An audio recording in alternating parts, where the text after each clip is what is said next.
Good evening, ladies and gentlemen out there in YouTube land. I am Deleted Scenes, and I want to welcome you to episode 4 of The Other Side of Midnight.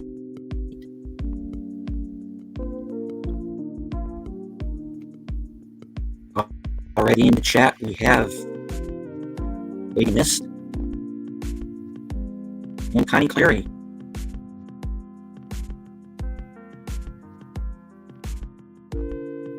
Hopefully some friends will be joining us soon.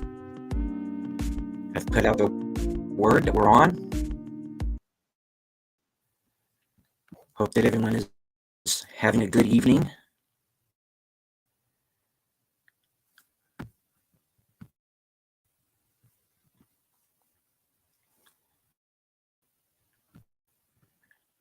This is, of course,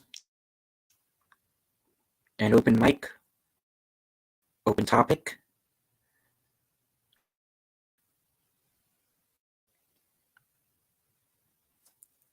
So if anyone wants to join us, they certainly may.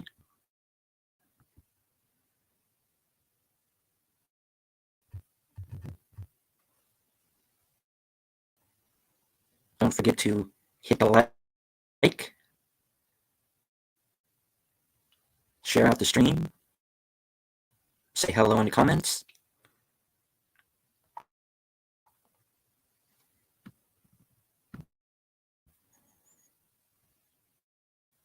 Right on.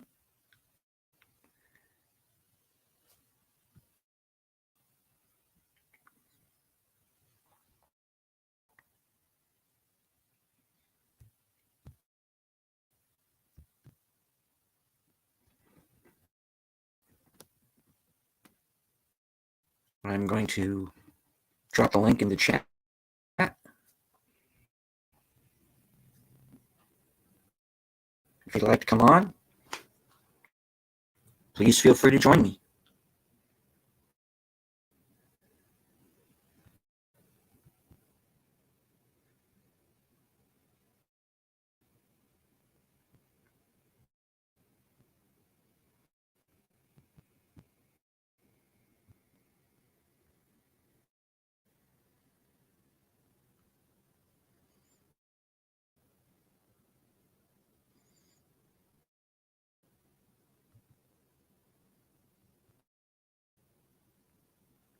All right. There's the link. If anyone would like to hop on, open mic, open topic, talk about whatever you want to talk about, because that's what the show is all about.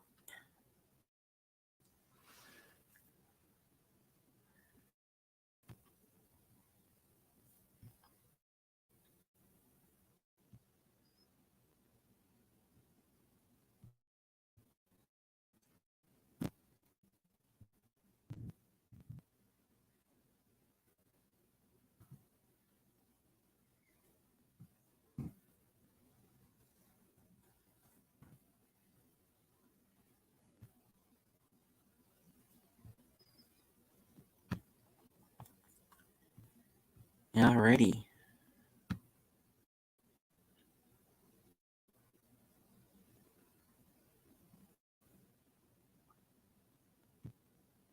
Let's take a look through the subs here.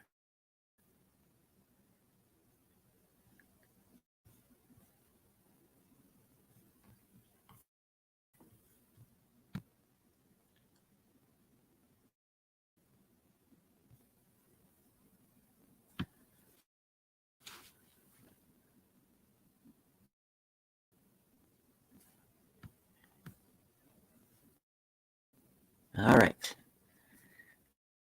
A little bit of housekeeping here.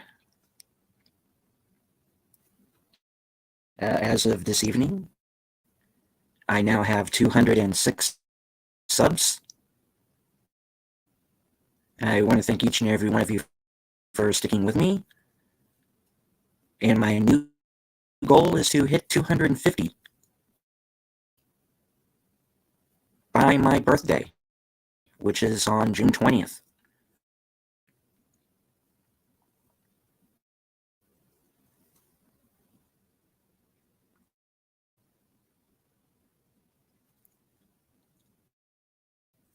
Last night I appeared on Soundtracks with Birdman's channel.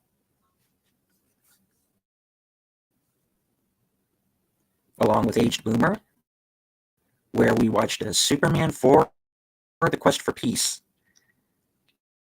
And everything you have heard about that movie is absolutely true. it is sadly, it is not good. You can tell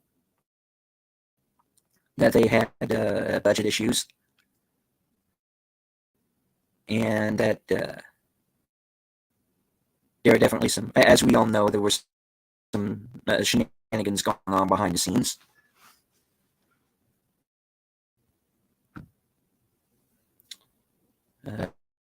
Cutting in and out. All right. If I am, go ahead and refresh. It could be on your end. It could be a StreamYard's issue.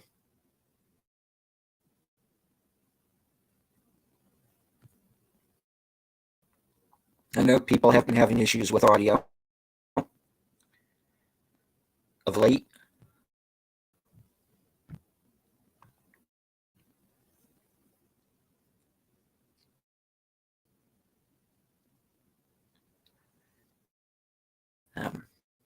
As far as the acting is concerned, everybody brought their A game. Christopher Reeve is the definitive Superman, as far as I'm concerned.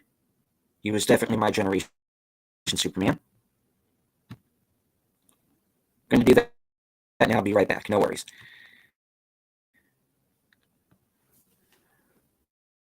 All right. Now, it's kind of a funny story of how I got involved. And I was on another. I was in the chat for another stream where they were discussing the Superman sequels, and I had just mentioned in passing that I had not seen Superman 4. So Soundtrack with Birdman was also in the chat, and he said, well, we're actually rewatching that Wednesday. Why don't you come on? And I actually didn't take it too seriously. you know? Until Aged Boomer said a few days later on another show, you're coming on with us, right? Wednesday? You're going to be on the show with us? I'm like, oh, okay. They were serious. you know? So if you saw that show, or if you watch it on replay, which I suggest you do, all of the talk I have about being, under duress or shanghaied into doing it, no, not really, And I was, I was glad to be on Birdman's show. He's been on my radar for a while now, so that's definitely a show I would very much like to do again in the future. But yeah, Superman 4 is not exactly a feather in Cannon's cap, but it moves along at a pretty good clip. It's only an hour and a half, which helps because it does not outstay its welcome. But the problem is you can tell that there was a longer cut somewhere along the way. The villain's not that great. I don't know if it was the actor who was the issue, or if it was a script issue, or maybe he just had lines that were cut. I don't know. But like Boomer, I do agree. Maybe they would have been better off getting Dolph Lundgren. But hey, it is what it is. And it was fun watching a movie from the late 80s that didn't have the politics attached to it that we see in a lot of movies now. Speaking of which, uh, I have reviews up right now for the Finnish action movie Sisu and for the Gerard Butler spy thriller Kandahar. If you have not yet seen those videos yet, please feel free to do so. And if you like them, hit the like, share them out. Let me know what you thought of those movies in the comments.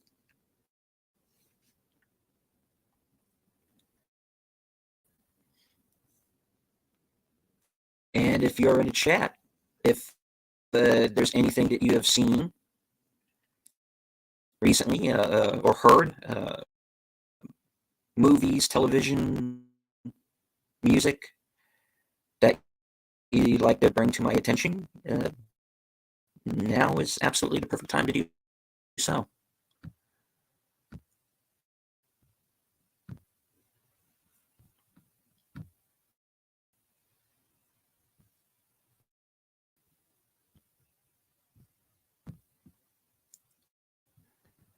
Now, as I'm sure some of you have known by now, I actually started out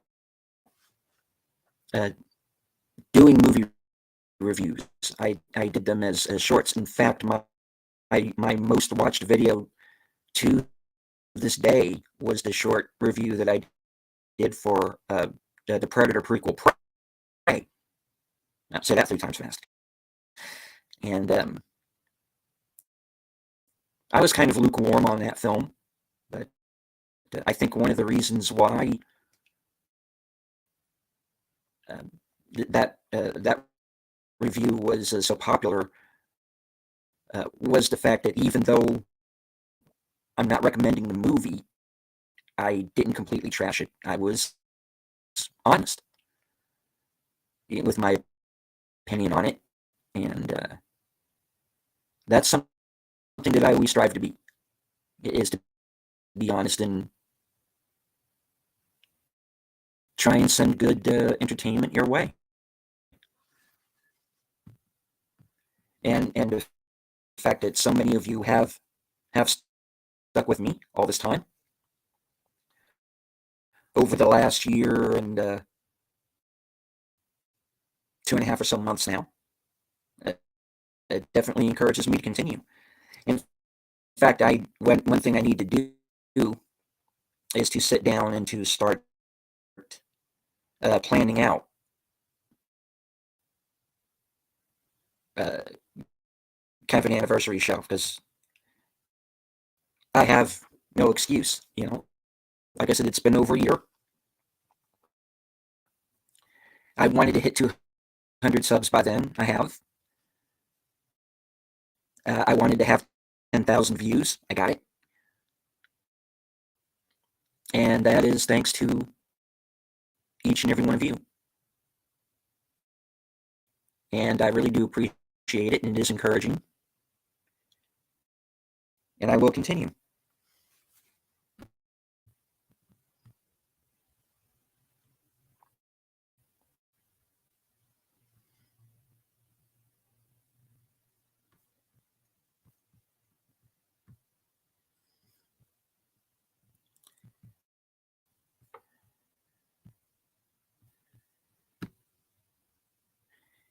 Now, as you know, this is May the 25th, which to any real Star Wars fan is the true Star Wars Day. And a number of people have done retrospectives on Star Wars. I was even invited to one that's going to take place tomorrow night. Now, as fans of the channel know, I've taken a break when it comes to Star Wars. So this is not a Star Wars show. and it's not a Star Wars channel. And that was not an easy decision to make, but I'm going to stick by it. But if you are indeed fans, especially of the OT, and I'm talking the real OT, not the special editions. I'm talking about the theatrical edits. By all means, please feel free to watch them, because despite of how I feel about Star Wars now,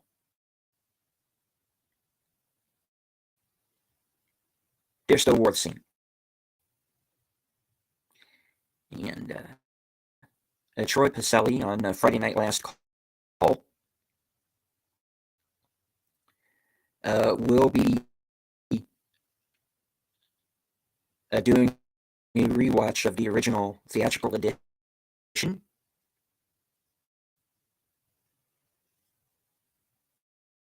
From back in the day, and that will begin at 10 p.m. Eastern Standard Time, 9 p.m. Central. So by all means, please go over there and follow along on Cosme. If you do not have a copy of your own, I will be moderating the chat along with Netters Network, who will also be on the panel, and of course, Aged Boomer.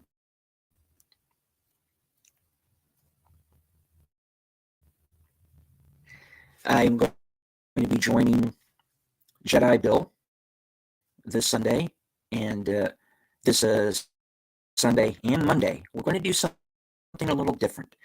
We're going to put Western Cinema Sunday on hold for a week, and on Sunday, for a special Memorial Day weekend episode of Action Theater, we are going to be watching the John Wayne film, The Green Berets. Now, I understand that this is a controversial film to some, and we're certainly going to be talking about that. It's a movie that has some errors in it. I'm sure we're going to discuss that as well. But it was a movie that was very, very much pro-soldier, and I respect it for that, if nothing else. And then on that'll be at the 4 p.m. Eastern Standard on Sunday. On Monday, at if I remember correctly, beginning at 2:30, Bill and I will return for a special Memorial Day, a movie that will be a first watch for both of us. The Peter Jackson World War I documentary, They Shall Not Grow Old. And that will be followed at about 4:30 by a rewatch of Steven Spielberg's Saving Private Ryan. So everybody please join us for that.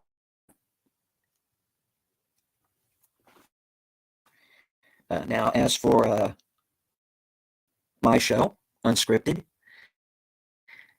I have not yet come up with a topic.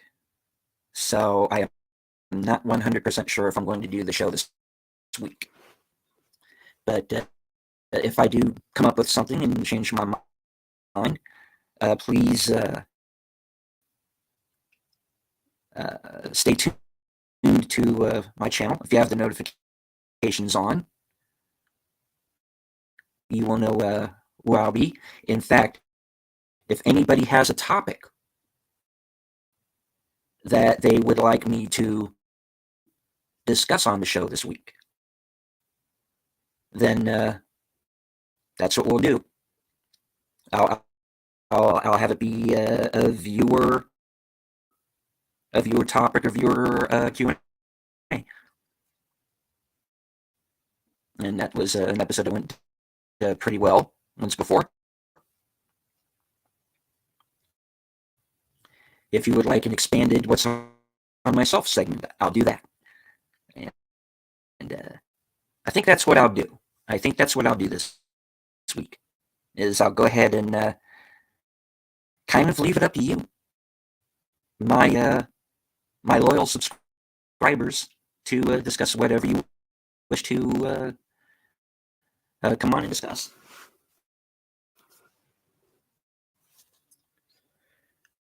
Alrighty, now the StreamYard link is in the chat.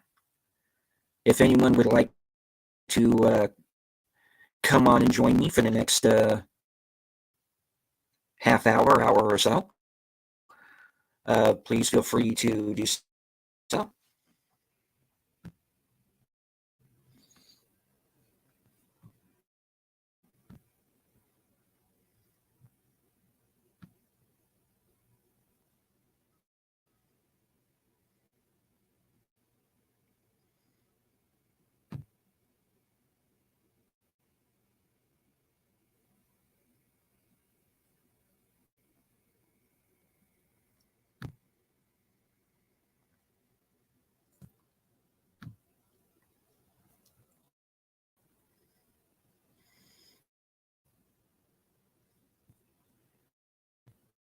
Okay.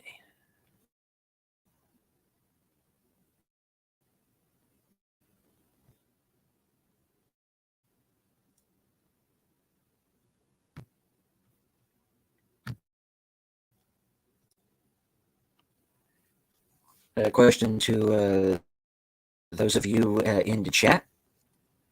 The new Little Mermaid film is coming out this weekend.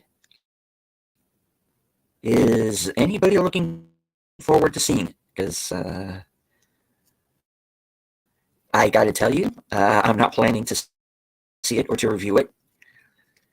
But anyone else who is in the chat, if it's something that they're looking forward to seeing, and would perhaps maybe like to come on to a future show or even onto the show and talk about it, now is a good time. Just let me know.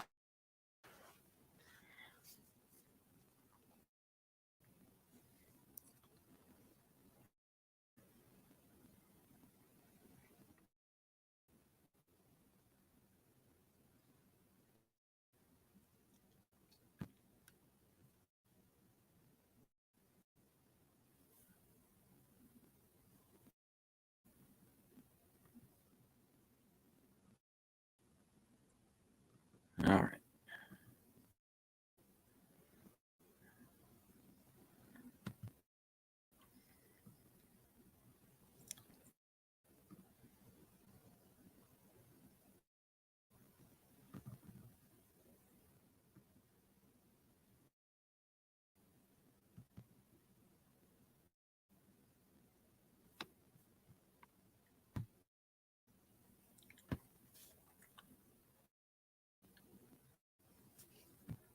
Let me see.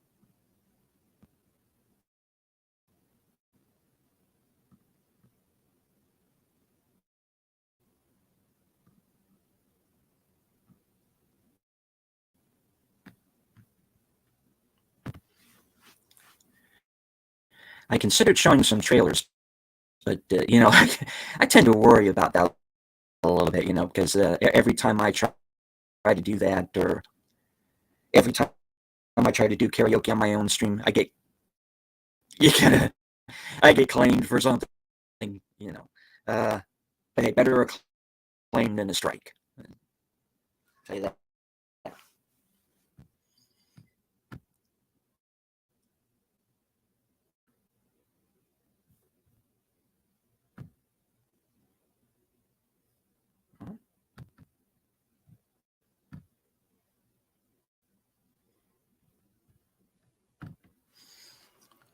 Let me go to Twitter and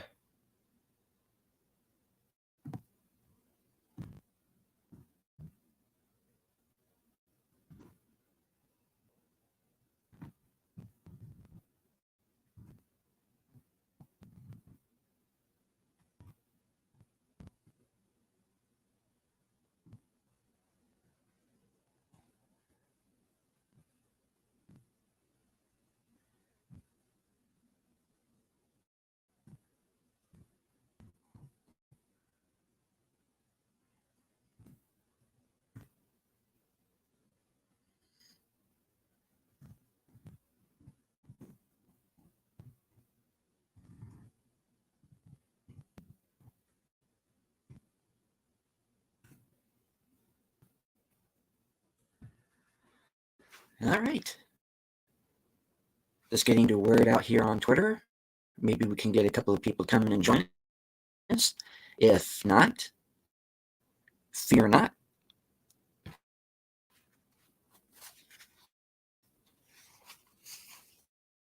I think I've proven that I can talk through an entire show for an hour, hour and a half.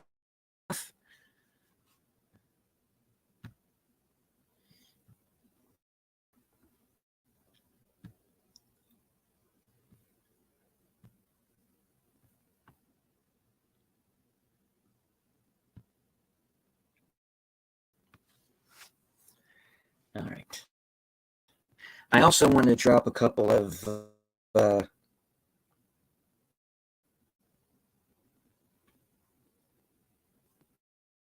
GoFundMe links in the chat. Please bear with me.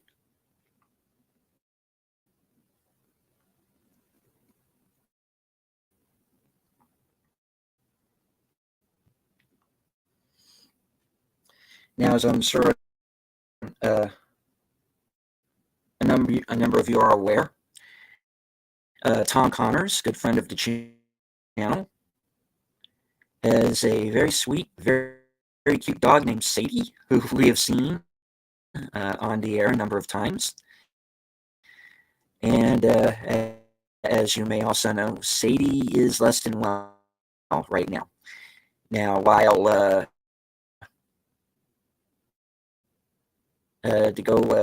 the GoFundMe page has reached its goal, we want to pad that out a little bit and make sure that Sadie gets all the care that she needs. So I'm going to drop in the chat the GoFundMe page.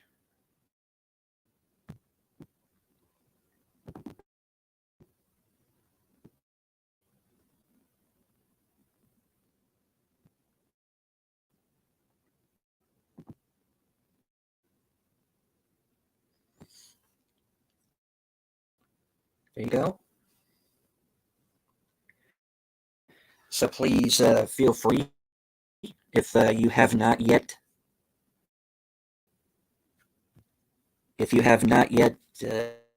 donated, please by all means do so.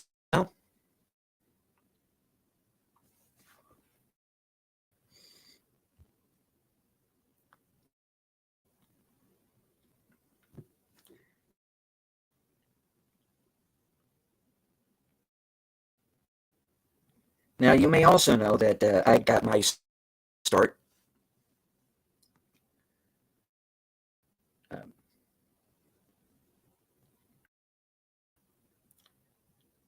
co-hosting a show called Saturday Serial with a fellow named Matt Allen.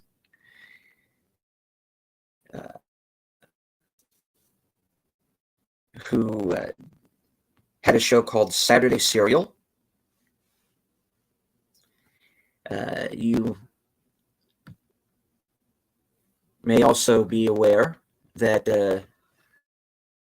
he has also been ill of late and is currently in the hospital.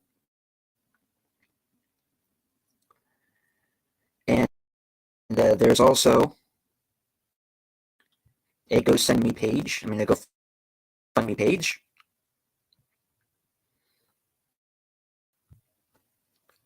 Where you could assist him with the upcoming medical payments.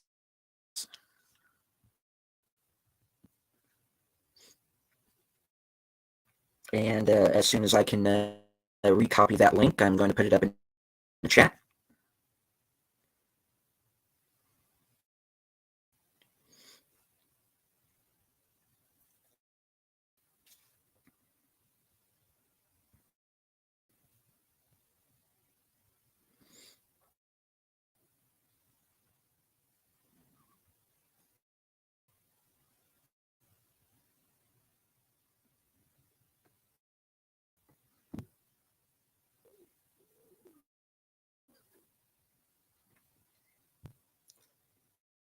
Bear with me. My equipment is slow, but it does get there.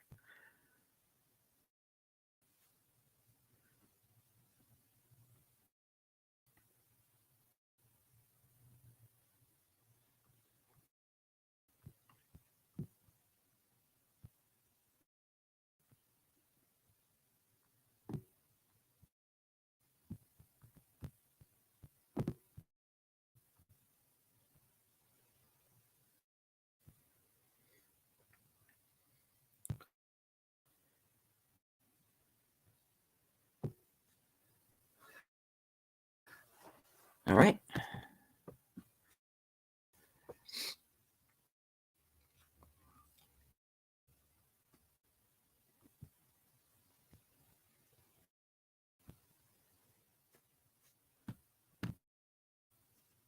So both links are now in the chat.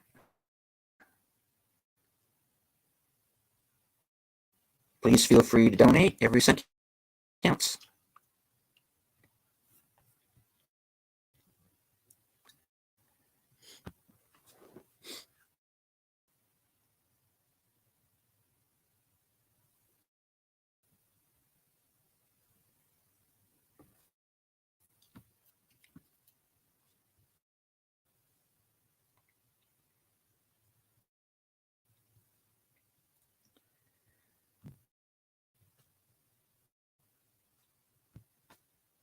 All righty.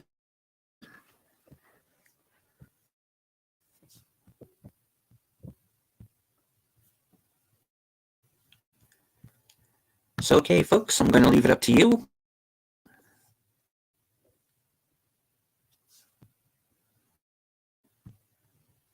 Do you have any subject you would like to discuss? Or anything you might want to do, like maybe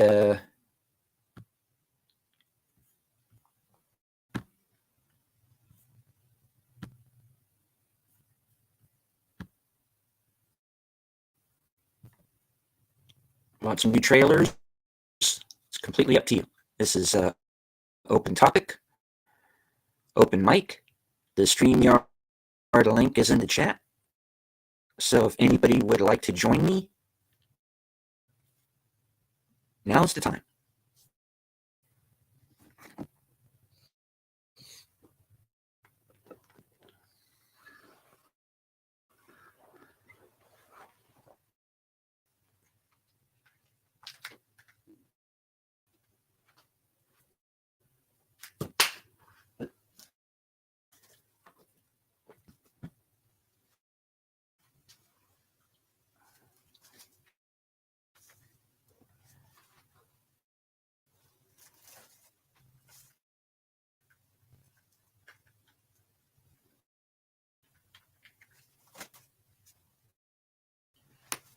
All right. Let me plug this computer back in so we won't lose power. Now, like I said, I used to do a program with Matt called Saturday Serial. Uh, since Matt has uh, stepped away from YouTube at this point, uh,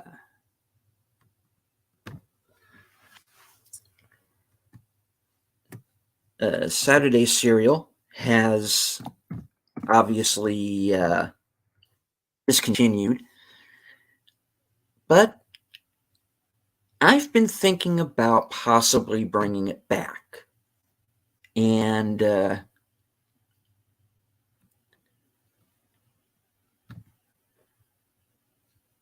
bringing it back in some prior form. Some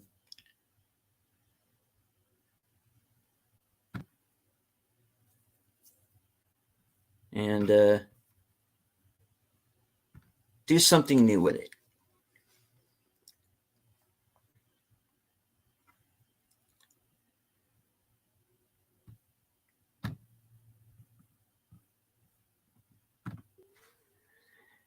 Hello, Gorilla's Random Thoughts. Coming to say hi before bed.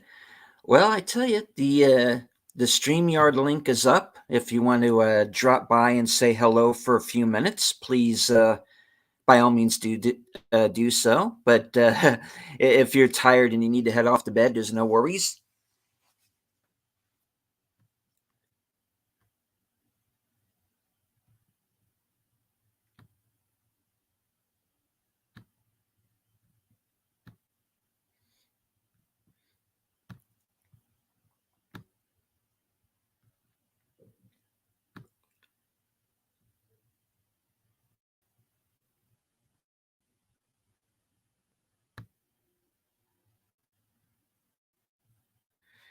All right, now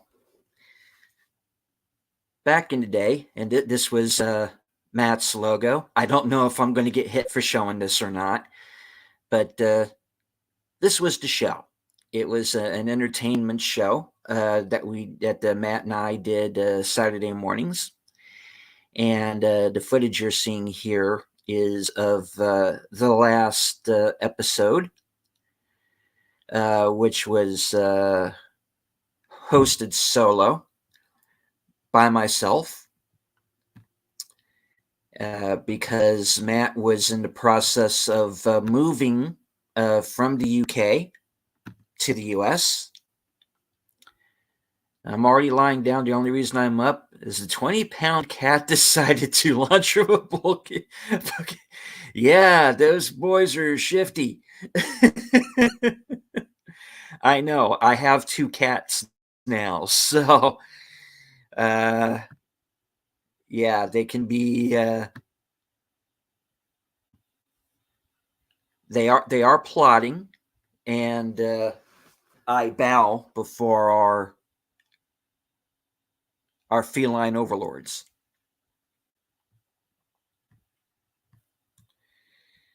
Now,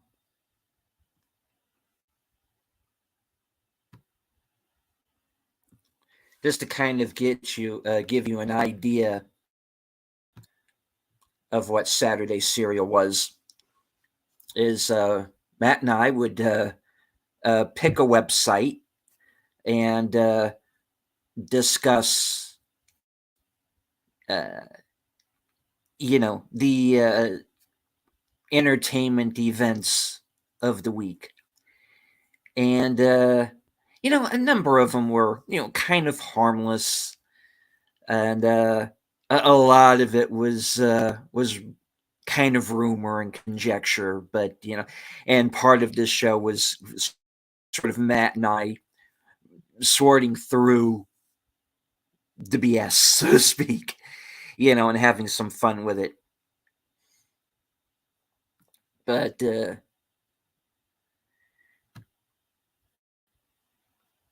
when it came to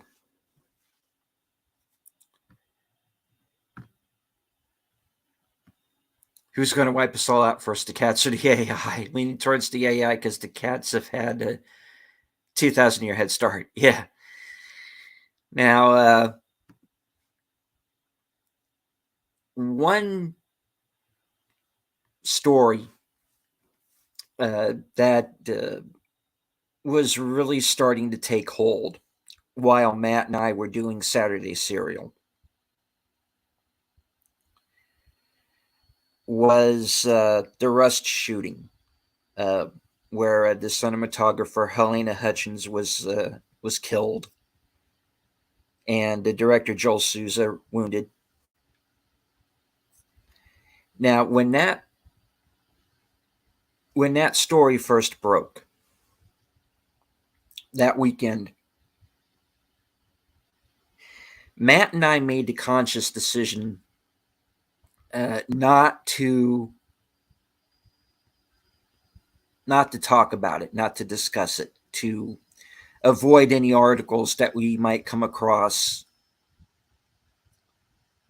that reported on it, because at that point we didn't want to jump to any conclusions, and we didn't want to throw blame anywhere, because at that point nobody knew what had happened, you know, just that there had been a shooting on set. Now, it could have been an accidental discharge, it could have been negligence. Nobody knew at that point. So Matt and I made the conscious decision at the time not to run with that story until we had a solid idea of what happened. And once we did, uh, with Matt and I having both had experiences on movie sets, Matt certainly more than me, because Matt also, did special effects and whatnot, so he knew all about safety on a movie set. So then at that point we could talk about it with having these prior experiences behind us of what goes on a film set. you know so that was a story that we really had to kind of tiptoe around.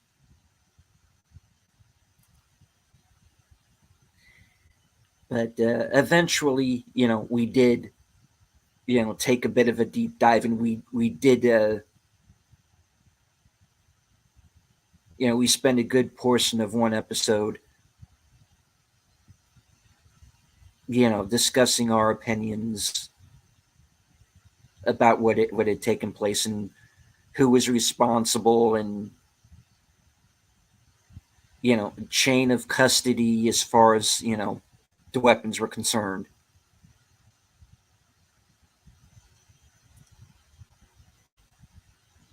But that was, like I said, that was one that we really had to kind of be careful and kind of tiptoe around it. And that was probably the most serious story that we ever covered. But most of the time that show was fun. And we could kind of talk about kind of the funny side of Hollywood, and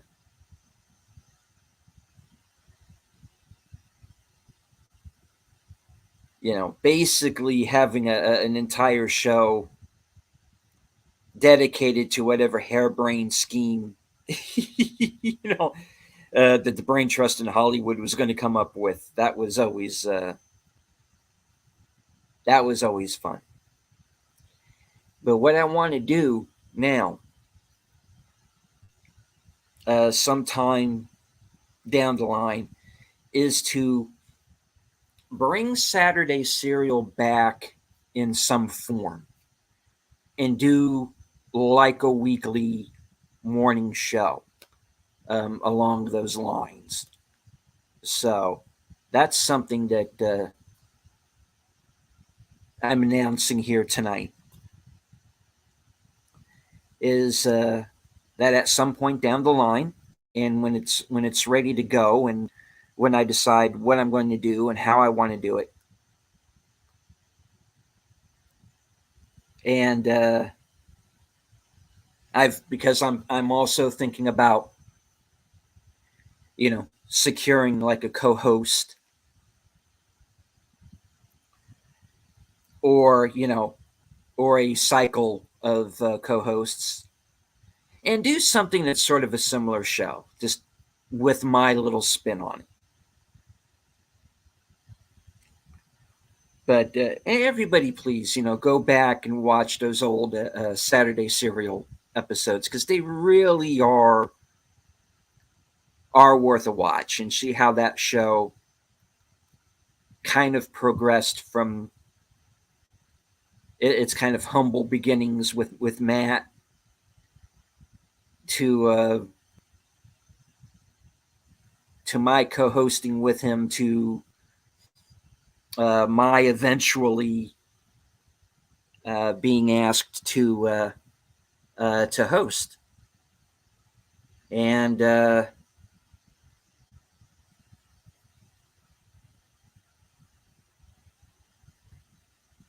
we have not deleted scenes. Oh boy. Give me a moment to get set up. I'll be right with you. Alrighty. Our pal Bush McFadden, ladies and gentlemen.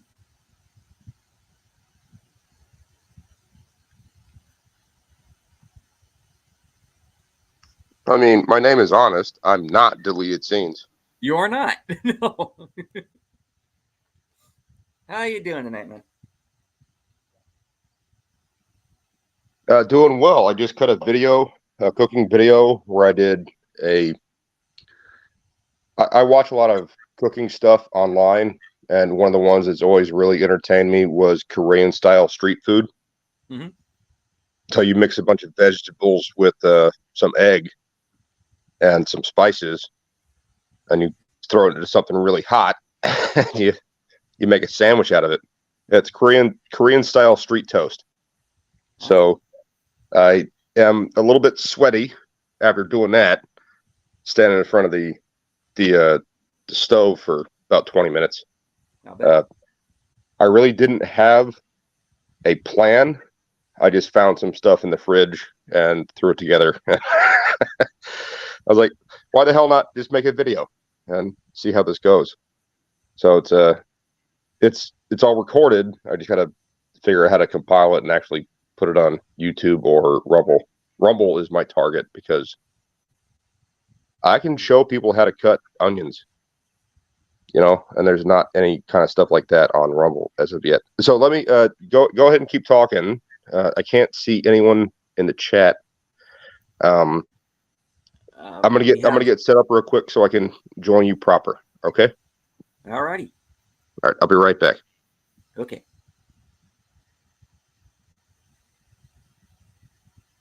All right. So while he's getting set up, I do want to acknowledge the chat.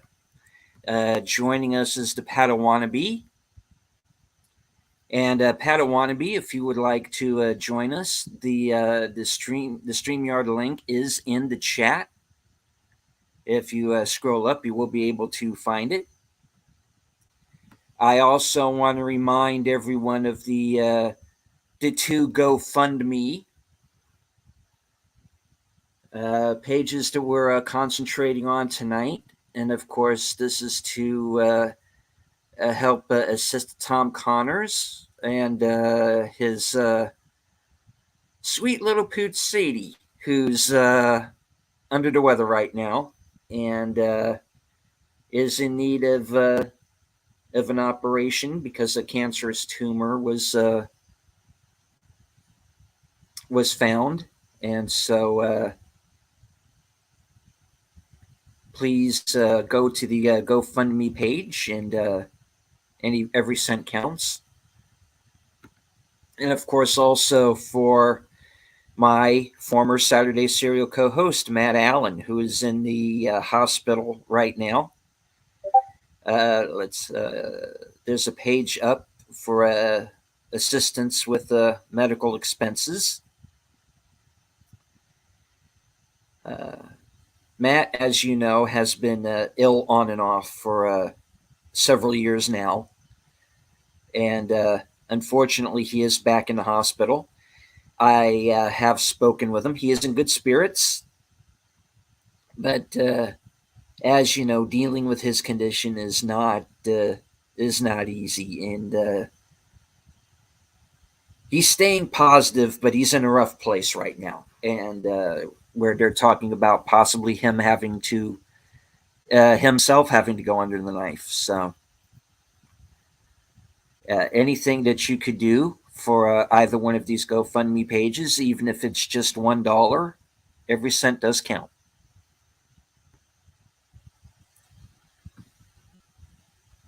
And we have Tim Hayes. Good evening, sir. I don't want to be. I love my animals. Things like this literally pull tears from my eyes. Agreed.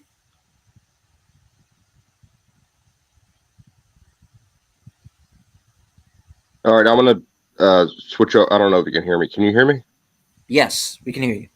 Okay, I'm gonna switch over to my laptop. I got it all set up, so I'll be right back. Okay, we'll do.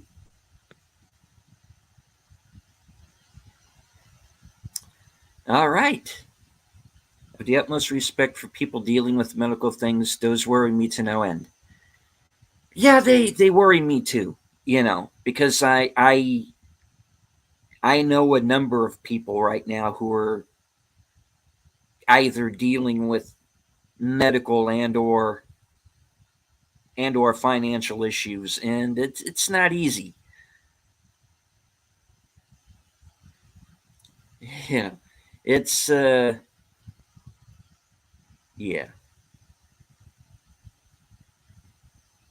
Hail, not deleted scenes. I guess you Bush usually uses Commander Riker's Navitor. Yeah, yes, you are correct. You are correct, sir. But yeah, because we have a government right now that's more concerned about people's pronouns than actually doing their jobs. There, I said it. You know? Yeah, come and get me, Mama Susan. Knock down my stream. What do I care? All right. But yeah, you know, happy Star Wars Day since today is the actual anniversary. Yes, it is.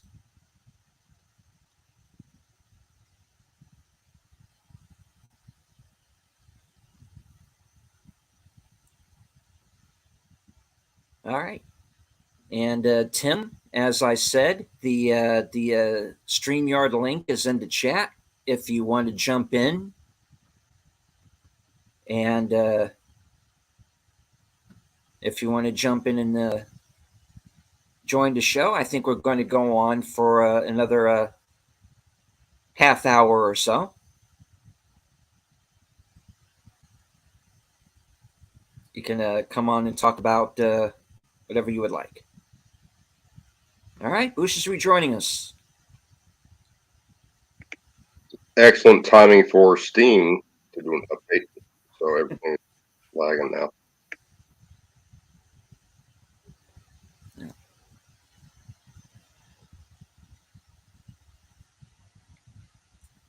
All right. So, like I said, usually I have my link up by now for my series Unscripted, and I've been kind of late with that, and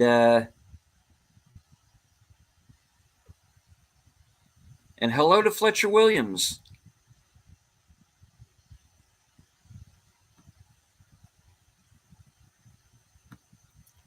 Now, like I said, I usually have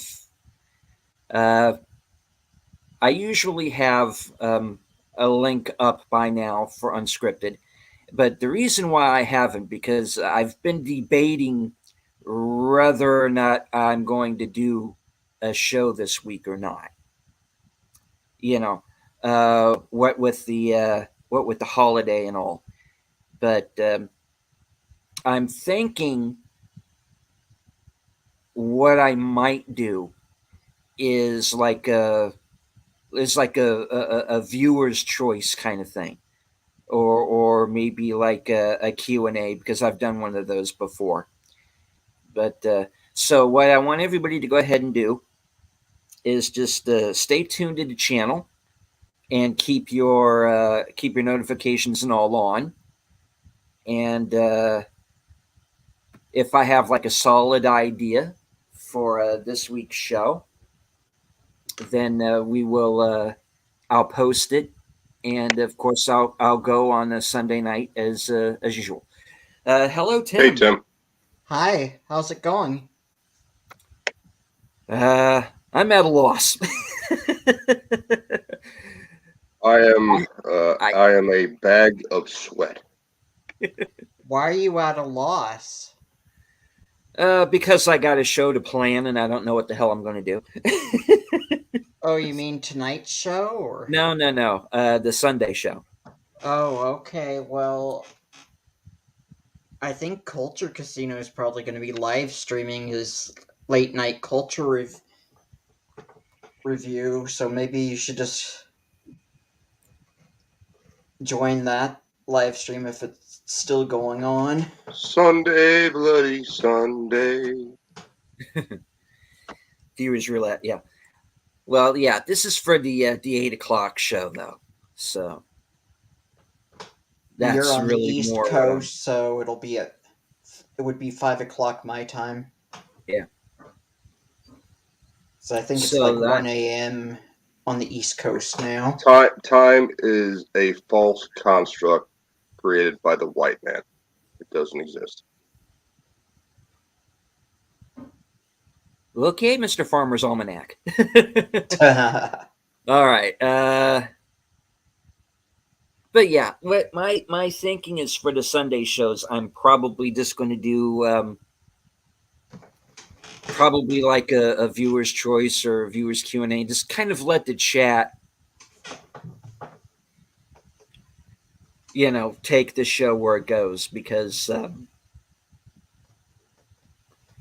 it's like I said, it's only like an hour show, because the idea is to be done before Geeky Geezer starts, and be the lead in.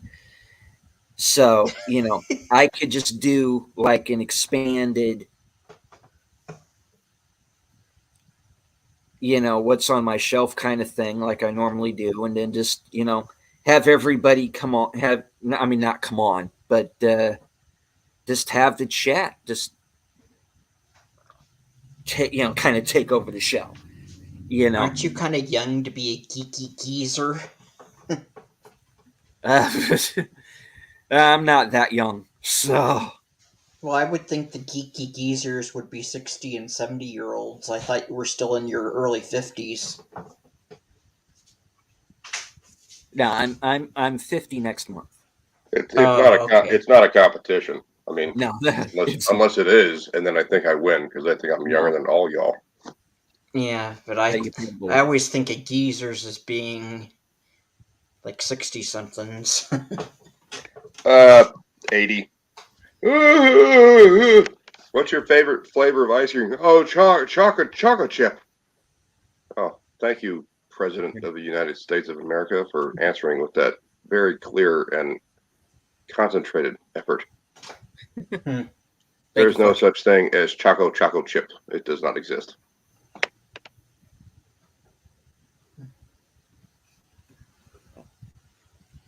But yeah, I think that's what I'm going to do, because it's not hard to fill an hour. It's just that usually by now I have I have a subject in mind, but nothing really happened this week that I thought really constituted doing an entire show on. So I think, why not? I mean, I do have this. Didn't I the do Little have this. Mermaid open today? Yeah, but I'm not going to go see the Little Mermaid. So Oh, well, I there's that. I Yeah. can't talk. I can't talk about a movie I'm not going to go see. you know, Sure, you can. You absolutely can. I Yeah, you could. can do whatever the hell you want. Could. I'm just not going to. Okay. I mean, You know. I'm not pressuring you at all. No, I'm no, just saying no. Because that's an option. the thing, the idea is that if somebody in the chat chooses to bring it up, then we'll talk about it. But so that's what I'm thinking of doing. Just you know, doing like I'm going to. I'll put it. I'll put it like this. It'll be like like a hostage video, but I'm the hostage. You will perform or your ass is dead meat. You know. In Do fact, I have a gun or a knife? won't matter. If you're my hostage, I think it really matters because if I have a gun, it changes things. If I just have a knife, you're not making it out of that room. I'm You pretty good use with a knife. I'm not trying to like toot my own horn too much, but I'm pretty good with a knife. use a rubber band. Yeah. Did you ever Yeah. see that short movie? Now, did Okay. you ever see that short movie that Stephen Wright did back in the day? I know Stephen Wright. He's the Mhm. one that talks like this. I had a Yeah. dog called Well, Spot, and I used Windex on him, and he disappeared. uh-huh. Well, he did a short film called "The Appointments of Dennis Jennings" with Rowan Atkinson and Laurie Metcalf, and Oh, it I is love Rowan Atkinson. hilarious. And there's a scene in the movie where he talks about his dad and not being around because his dad was in and out of jail throughout his life, right? So he goes, I even tried my hand at thievery, and he tries to rob a store with a rubber band. you know, I like that.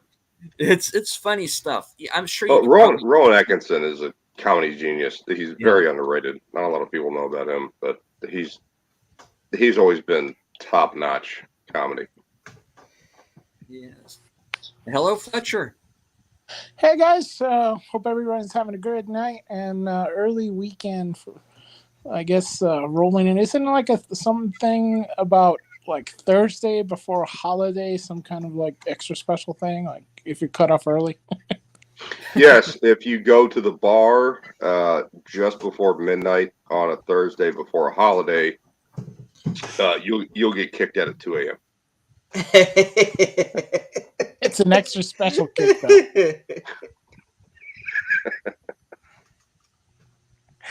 Is there free peanuts or anything involved? That was out of nowhere. I'm sorry. Isn't that Bush though? Isn't that like the main thing? Is like your specialty though? Like out of left field and No, off the cuff kind of nonsense. Yeah, that's a yeah, little bit. off the cuff. That's what it is. Off the cuff. It's like a really short, shaggy dog story because I had a razor when I started the story. That was also really bad. I'm gonna go on mute. Y'all say stuff now. No. It's open mic. It's fine. So Fletcher, you've been keeping busy. You are the producer of Paulie's show now, Latino Slant, correct? Yeah. I started helping Paulie out, and first I think I was he had asked me a couple questions and stuff like that, and he then threw me a wrench. And then I was okay. So then I was like, oh, by the way, I do some thumbnails. I have an idea, throw some thumbnails and or logos and stuff like that. And he's like, oh, research for this real quick. So I'm like, okay, cool, research and send him links and find stuff and people to interview and topics and stuff. So, Spanish is, my second language, well, part of the third.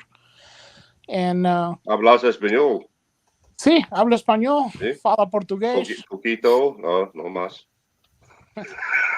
Are both of you guys Latino at all? Then? ¿Dónde está mi cuchillo, por favor?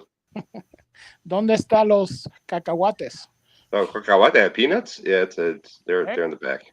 Push nose. Anything. There you go. Yeah, I grew up in Florida and Texas. If you're going to work in a kitchen in Florida and Texas, you have to know basic You have to know Spanish. Spanish. Yeah. It's like you're officially like, quarter Latino already if you work in a kitchen. Yeah. Like I was the minority. Blood is mixed with minorities. Yeah. Oh no, they were not the minority. So what's this person's name? ¿Qué es eso blanco aquí? ¿Sí? No sé. Oh, jefe. Mira. And hello to Este blanco. Yeah, the white guy. They don't say gringo because that's actually a slur. Well, if you worked in the kitchen, wouldn't have slurs ever stopped. Yeah. No, they use curse words that we're not going to say on Deleted Scenes channel. live stream. We're not going to say the curse words, but no, they don't. They don't say the G word if you're in the kitchen. That is true. Yeah, they say gabacho and stuff like that. Oh well, I mean, again, we're not going to go over. We're not going to go over the terminology, kitchen language. We will not be using words like shit, fuck, or motherfucker, or anything like that. Well, you just did. Vámonos la pan para la plancha, por favor. Pan para la plancha. Ahora, cabrón. Vámonos. See, I know some words. Usually people just do the dos cervezas, por favor, Oh, 2 more beers.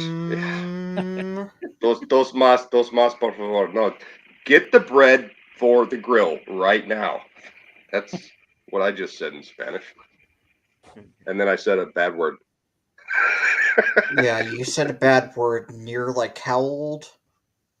Let's not get into that. Yeah, whoa. We're getting, first we called, poor 50-year-old people geezers now, Yeah, right? Yeah, get on him, man. Fletcher, get on him. Who's him calling geezers? Yeah, what are you people doing in my room? What are you? No, was it non 50 años para mí? No. It's turned into the Mad Spanish show. Cabrón. Thank you. Yeah, lots and of welcome, Spanish tonight. Welcome to Midnight Sanchez Espanol. Yeah, Midnight Sanchez Espanol for gringos. Brought to you by Pfizer. Oh. Demonetized. Oh well. I'm not monetized to begin with, so Hola. Yeah, you only have 206 subscribers, so Mucho gusto. I think you have to get 1K and then have a certain amount of viewing hours. Esta es la casa de mi tía. ¿Dónde está la biblioteca? Mateca, la biblioteca. La biblioteca, ¿dónde? What I want to know is where Tim got those flowers in his table. Because those are my mom's. They're fake. Don't say that. You had a perfectly good setup for a lie. You were like, yeah. My dog passed away, and they got the. You could have totally messed with Fletcher right there. Yeah, I could have, but I didn't feel like it. I went to the room of his dead vampire, and I got it for her. Let's put it on the table.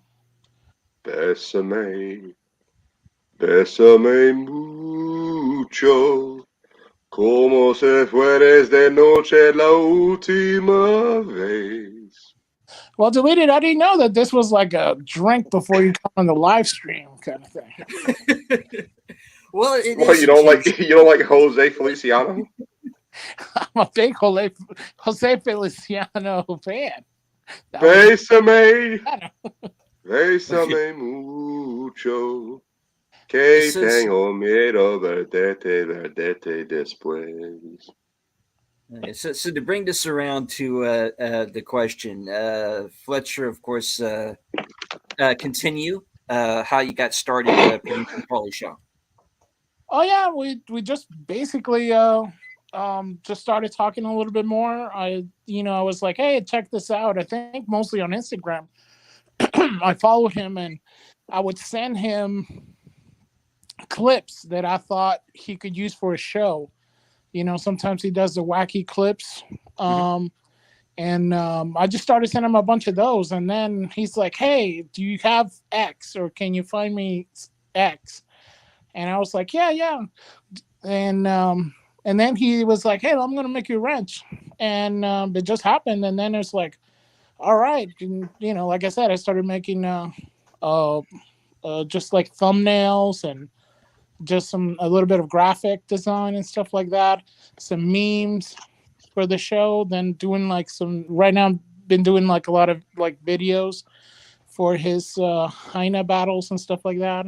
Oh, the Hyena battles. I love the Hyena Oh, battles. I can't, man.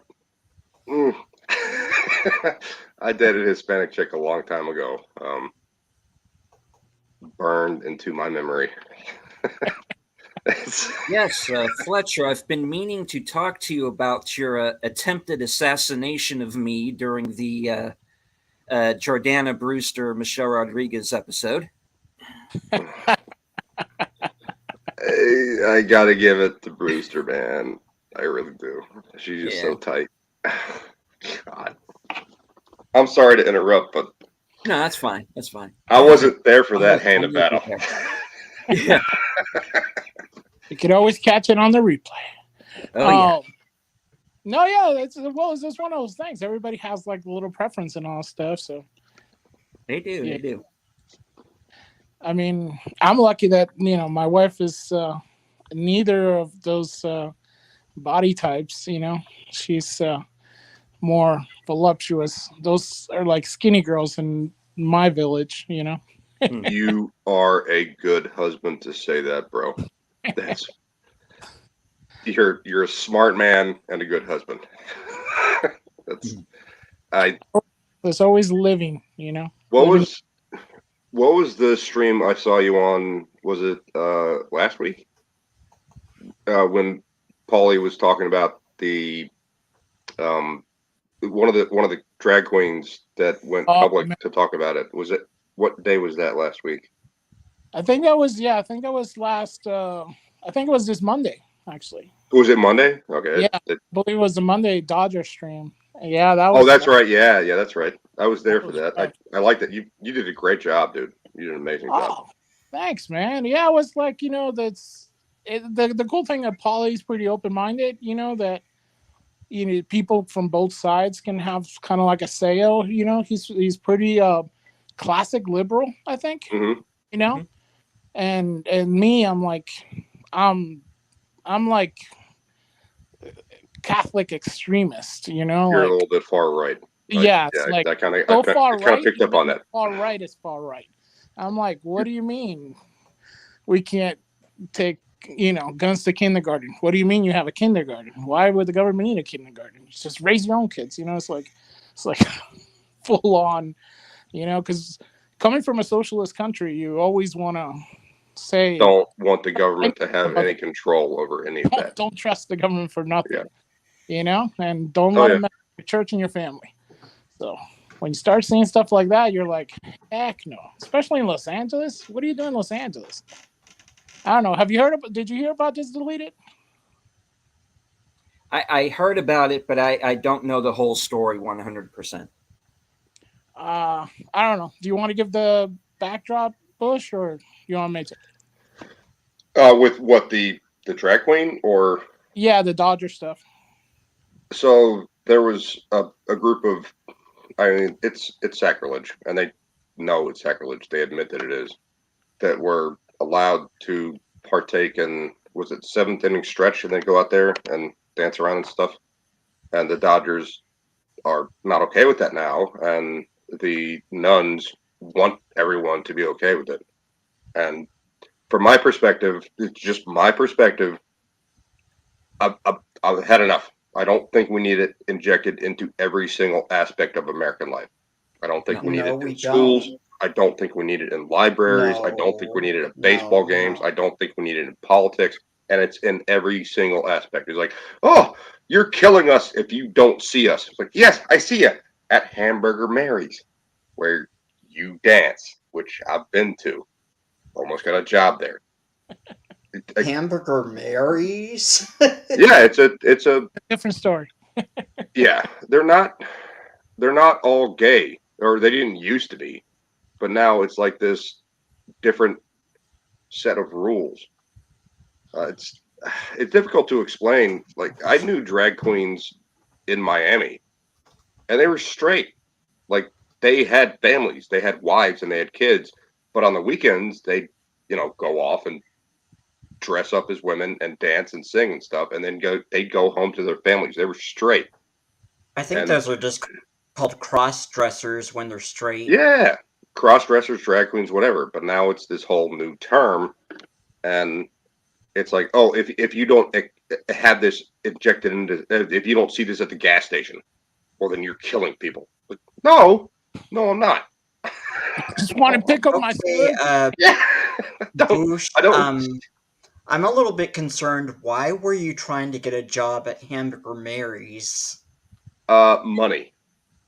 Just Money. for money, Does because that answer the question? Money. yeah, because the Wikipedia page Uh-oh. Tim listed doing as research. being Investigative very, journalism. very gay. No, So it didn't used to be. It became that. The one I went to go get a job at in Tampa was not strictly homosexual. It was men that like to dress like I just mentioned, like drag queens in Miami. Have you ever seen La Cage aux Folles? Not La Cage aux Folles. What's it called? The Birdcage with Robin Williams and Nathan Lane. I think I've seen parts of that. Diane Weiss, Gene Hackman, That movie's hilarious. Cloris the Flucker. Oh, it's a great movie. Hank Azaria plays hey baby. It's just that's an extremely homosexual man, and he's just wearing like a halter top and some short shorts while he's vacuuming, and he's just straight up L.A. Queen. You know, that's his role in the movie. He gay. There used to be men that would do that on the weekend and had families. They had wives and kids, and now it's like this whole new thing. Yeah, I guess with these thing, this group that my wife basically calls them a hate group, and I agree with it. So basically, their whole being is to the mockery of not only Christianity but mainly the Catholic Church, and they also disrupt masses. They try to go get. He's talking about the nuns at the Dodgers game. We're back on that. Yeah, now. I'm sorry. So, I went off on a tangent, but he's correct. You did. Just to get back on that. Just to get back on that. That's a little tangent, though it wasn't a big one. Yeah, sorry for interrupting. Oh no, go ahead, Tim. What'd you say? That's good.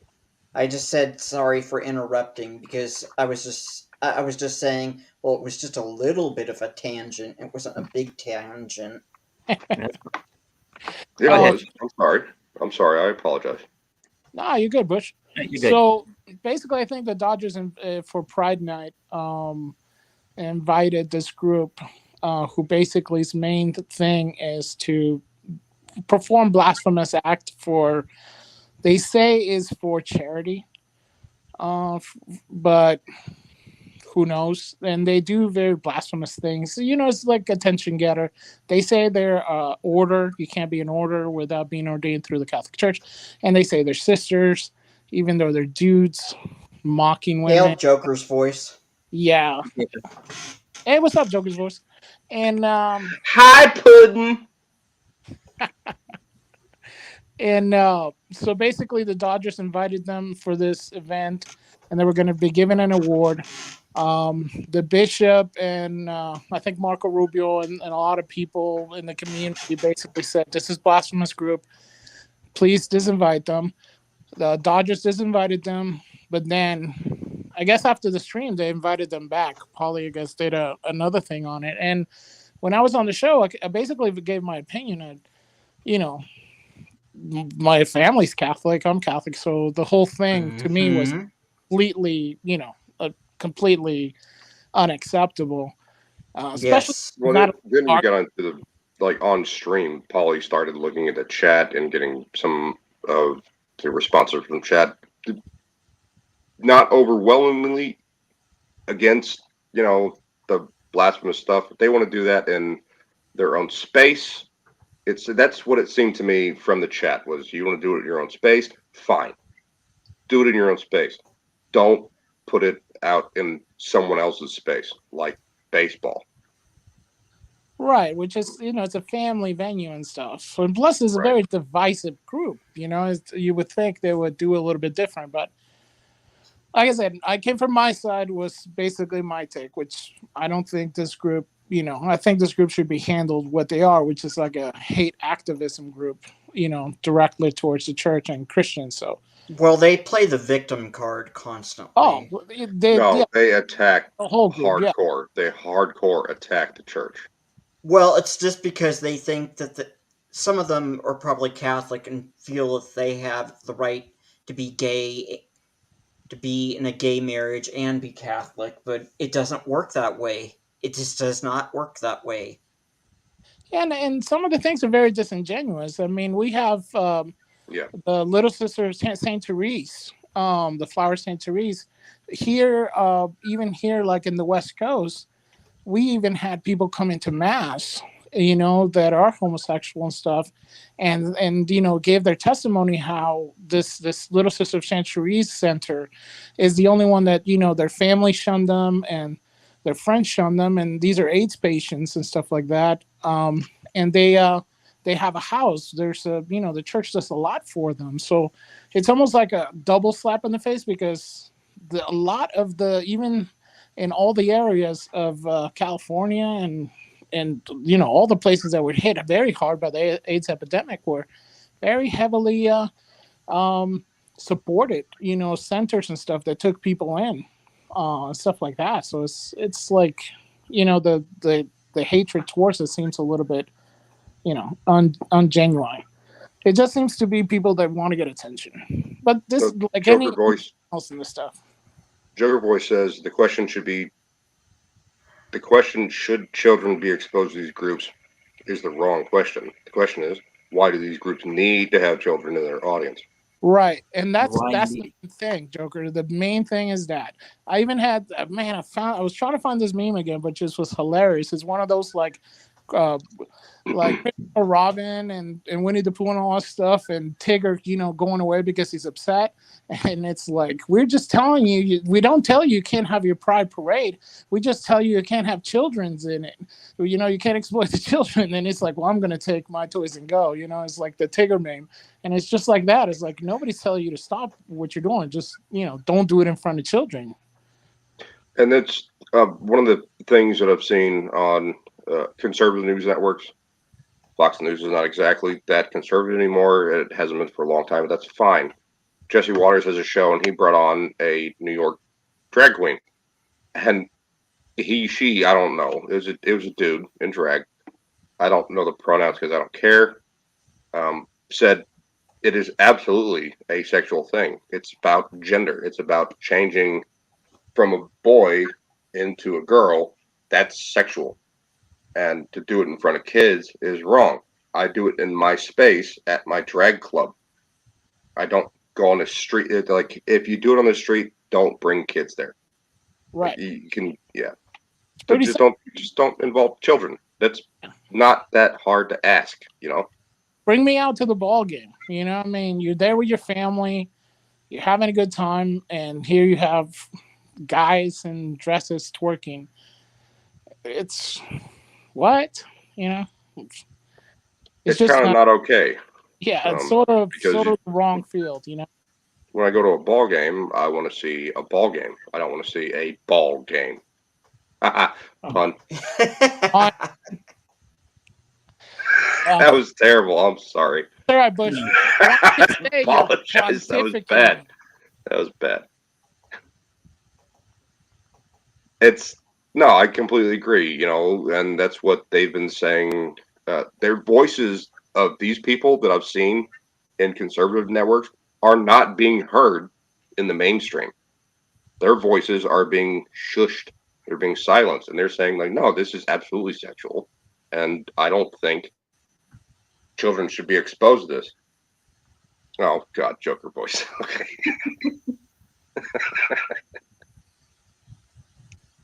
Yeah. Yeah, it's extra balls in the ball game. And But it's not fair to the kids or the families that want to go watch baseball. You want to watch a baseball game. You want to watch a sport, and then boom, yeah, there's that going on. yeah. I don't think we need to Joker's have it. voice. Yeah, Joker's voice is killing me, bro. I don't think we need it injected into every single aspect of human life, and that's what they're doing. Like Yeah, I mean, and they played the victim, like Tim said. You know, Tim, you said it right. It's like it's you wanna. They're claiming the victim all the time, and it's funny because it's like you're playing the victim when you're being, a sponsor basically by the U.S. government. You know, a yeah, bunch of other governments worldwide, every major news media and outlet, every platform, and every corporation, but your voice is being silenced. yeah. Yeah. No one's stopping them from doing what they're doing. No, they're being What? propped up. Yeah, exactly. They're being promoted. Yeah. I mean, I've seen like some of these shows and stuff that they, like all the, you catch them. I mean, they're on every network now, I guess. And it's like these guys are, you can even say some of them like maybe have some talent, but a lot of them don't seem like they have that much talent. They're meant to like this, just, I would just say like, I mean, if you watch them, I mean, think about it. If you watch like a talent show, especially like a dancing show, like you remember like I don't remember back in the day I used to watch, sometimes with my wife we used to watch So You Think You Can Dance. Oh Um yeah, and there was always that when the first dancers got on and it was really funny because you had the people who thought that they can dance. and they can't. Right. But that's what you see in some of these shows, right? Isn't like this the whole thing? Like they're like, yeah, I'm gonna do my expressionist dance routine, and it's like this is what these shows seem to be. It's like the bad takes, like with the variety shows where they press the buzzer, Americans Got Talent and all stuff. These are the buzzer, performances, but no, since they're Well, dressed as now women, now it's now it's they need to be seen, and if they're not seen, you're literally killing them. Is what they're saying. So yeah, Yeah. if you're not in every single aspect of human life in America, you're causing trans genocide. No, I'm not. I just don't want you to do that to kids. I don't. I don't want to go and watch a soccer game and then have a drag queen show up. I want to watch a soccer game. If I want to see drag queens, I'll go. Like I said before, I'll go to Hamburger Mary's. Yeah, I mean, have you guys seen like this new one? I saw the North Face or something. I'm like, you guys are like an outdoor company, and they have like this dude like in a dress or some rainbow dress, parading around, and it's like North Face is for. I'm like, okay, why? Everything's just seems so off brand. Yeah, again, that goes straight back to the point I was making, which is it does not have to be in everything, but they need it to be, or if it's not in everything, you're literally killing them. I disagree wholeheartedly. Yeah, If my 15-year-old niece does not see a a man in a dress, uh, I think that man in a dress is going to be okay. I think he'll be fine. But the idea is that if my niece doesn't see that, he's going to die, and that's just ridiculous. yeah. I feel if Man up. Well, I don't think people man up anymore. It's we just gotten to the point where people are always crying and whining, and they just it just seems like there's always somebody. I don't know what it is. It's just people are just gotten to the point where they're just thin skinned, and have to let every single thing offend them. Oh, sure. Yeah, Yeah, I agree with you're that. right, Tim. Yeah, it does seem like everybody's just trying to cover, like, I think it's the American colloquialism, cover their own bacon. You know, Oh, you wanna. what he's talking about is liberal white women. Well, it just seemed like back I'm in the not wrong. late That's what he's talking about. it seemed like back in the late 90s there were all these gay rights groups pushing for gay marriage, and it seemed like they would always get offended. Oh, you called me a faggot, you're a homophobe. And I think that got Language. I think Yes, that Whoa, got yes, Tim. pushed. yes. Whoa. Hang on, That man. got Hang on. Hold pushed. on. Hold on. Canceled. Yeah, That got can't. pushed, I He, can't. think, he was too speaking of much. cigarettes. He was speaking Cigarette. of the British term Yeah. for cigarettes. Yes, Talking about Yes. yes, cigarettes. yes. Yeah, Yeah. put Talking another about cigarettes. fag on the fire. And Ugh. fancy It's a fat. also firewood. Tim, please stop. It's also firewood. I'm not kidding. He's not. No, we're talking about cigarettes and firewood and things that burn. Yes, that's right. There's no fat burning. We are live on YouTube. Everybody's channel is down tomorrow. Well, deleted scenes did say he wasn't monetized, so it's He still didn't want to get his channel nuked. Right. Sorry, deleted. I'm just kidding with you, man. That's it. That's it. but now you move Oh my Fletcher on the right side. I don't know if he wanted to be below Bush. It's all right. I'm always on the right. Yeah, Wait a it just- minute. Deleted. Does that mean that you and Tim are on the left? Oh shit.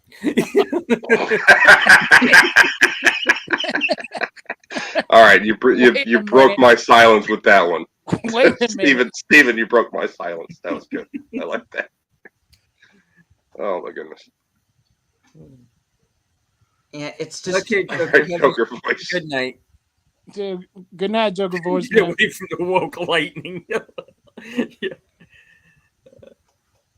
Oh, I'm going to get letters. Okay. yeah. That's Well, it. I Oh, yeah. think we're just too woke of a society now. If we can't even Yeah. say a homosexual slur without being accused of being a homophobe, I think we're Well, screwed. I got to be honest, Tim. We're on a YouTube live stream. I don't think we should be using any slurs. Well, I think it's You're illustrating a point. You said that. Yeah. That's fine. I'm fine with that. Yeah, it's like I mean, you want to, if you go even as far as the 90s, I mean 80s, 90s movies and stuff. Imagine just the language in the script. Mm-hmm. It was which is kind of curious because I think Tom the other day was talking about the Beverly Hills Cop remake and stuff, and then you're like thinking you can't even do the banana in the tailpipe joke, you know? Oh, the Damon Wayans being, I'll just take him. It's fine. Like he was overtly gay.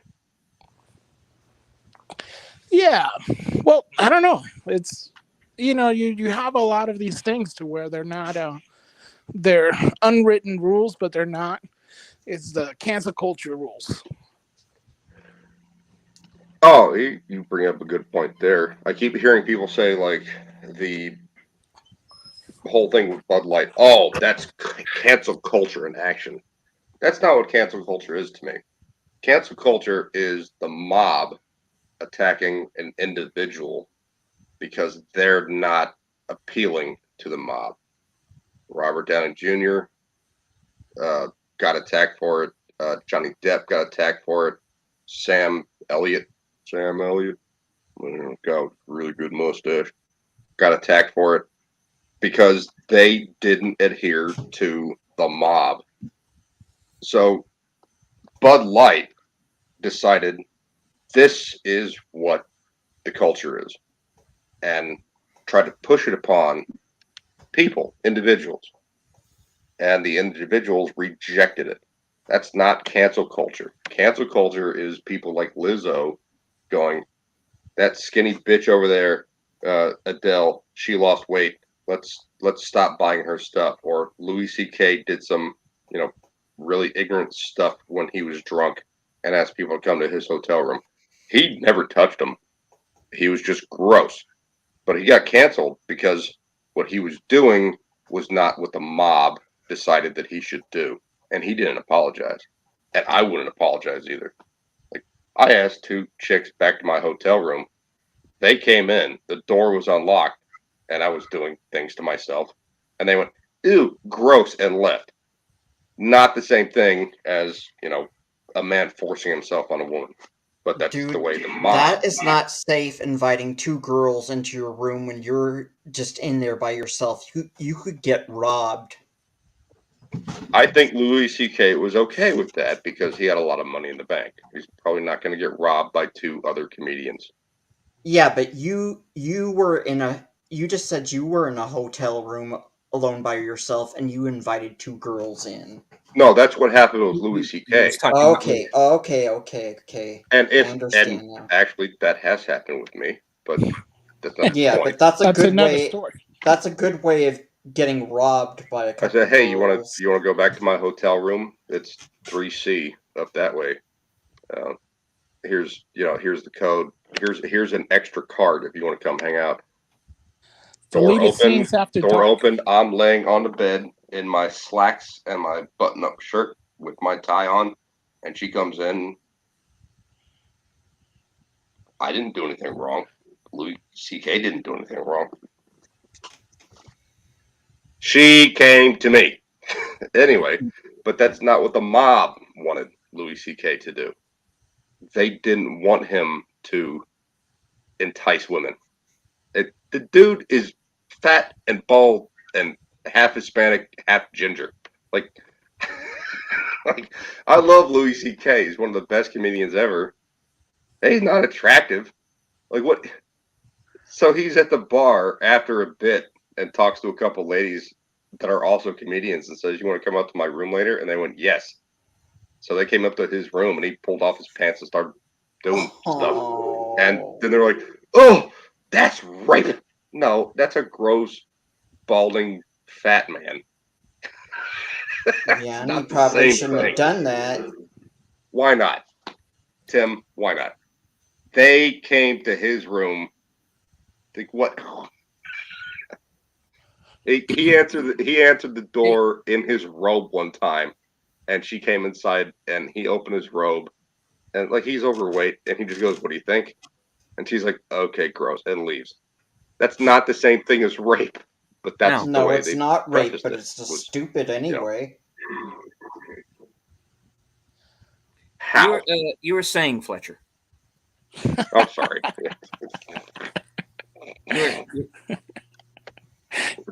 Please. So,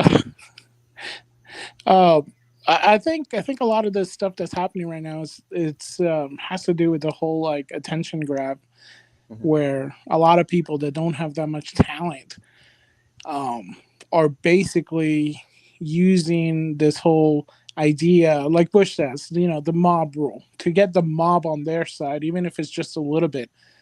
It's more of the whole, I think, Andy Warhol idea of the whole, like, in the future, everybody's going to have their, 15 minutes of fame. It's whether people. What do you think, Tim? Well, are you trying to say that the Andy Warhol crowd didn't have any talent? No, absolutely not. I was just using his words. That's not what he's saying at all. Okay, because no, I'm not. Okay. Although that kind of art is not really my style. My more original, like classic art and stuff like that. But I studied my art wife history. appreciates it. Andy Warhol's not my dish. His whole philosophy was, yeah, fine, whatever. That's good for like L.A. and New York, but yeah, he might have had a different philosophy, but he had some actors in his circle that could actually had talent. Oh, Yeah, no. true. Like I said, True. that whole style of art, like I said, it's lithographs and stuff like that. It's not really my style. Although I do like graphics design, I studied for a little bit, and I do a lot of it. Um, what I'm saying is that what he said, which is basically people that are um, like, I think he was referring also to people that wanted to hang out with him so they can like be Mm-hmm. famous by associating with him, and I Mm-hmm. think that's what he was kind of talking about.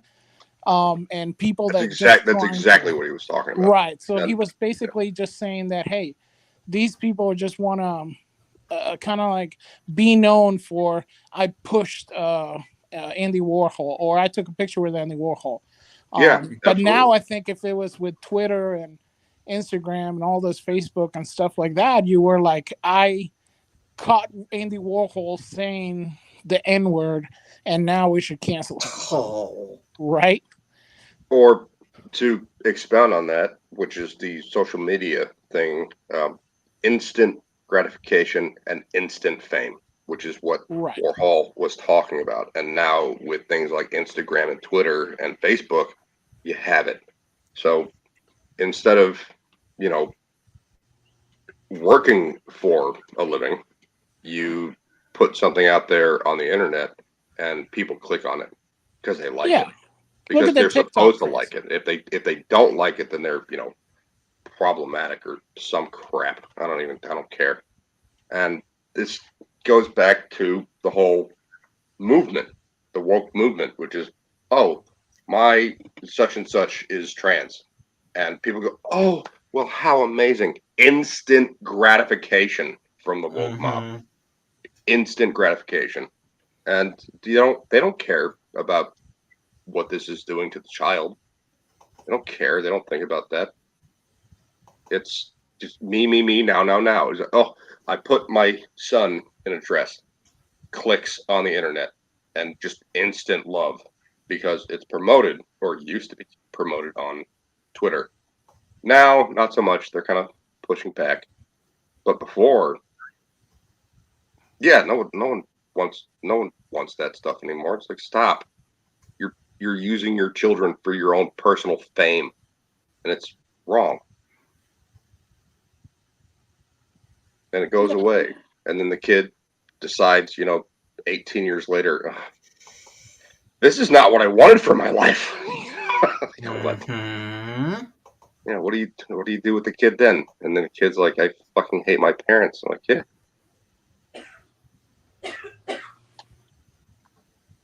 Somebody's got a bad cough. Oh, that was his cat. Yeah. No, it's my wife laughing at you guys.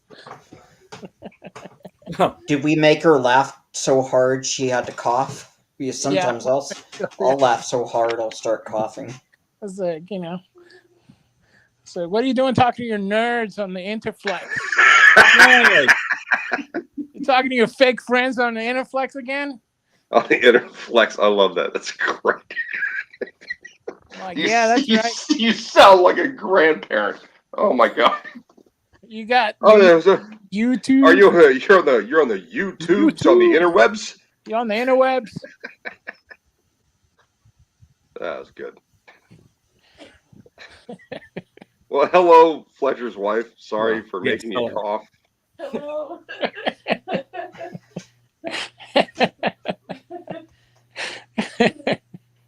There's deleted scenes bringing people together. Mm-hmm. Yeah. That was good. Oh, no. No, I think that's part of it. The whole like 15 minutes of fame thing. It's Mhm. you Absolutely. have like even how we started. This whole like drag movement and stuff like that. Back in the days, it used to be people who actually had talent. Even like with extreme makeup and stuff like that. There's some of them with actual talent. There's some guys that are out there doing makeup that you're like, oh my gosh, they look better than a woman. Type deal. Blair White. Right. There's nobody trying to kick her She's out a of the she's a woman's she's a bathroom. trans, and she's conservative, and people are like, how can you be conservative? And she's like, because the left is fucking stupid.